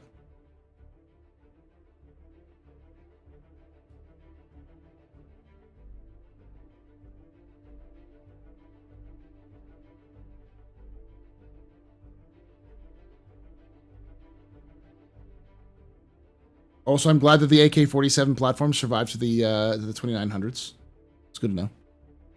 Another quick thing, but no, I just wanted to look through some of this because I saw some people post some other stuff, so I wanted to double check. So,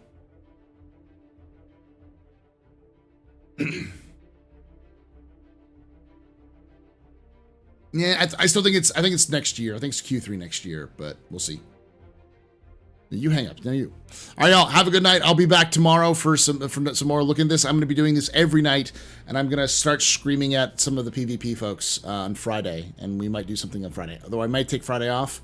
I will not be doing a captain's table this Saturday. I have to make the announcement. I decided to push the 24-hour captain's table to next Saturday, not this coming Saturday, but the first Saturday of November, because I wanted to get some rest, and I think a lot of the folks probably need some rest. We're going to be doing a lot of content, so this next couple of weeks. So make sure you do that. So yeah, love your faces, and like I say every time, hope to see you Sunday in the black. All right, I'm going to send you off on a raid.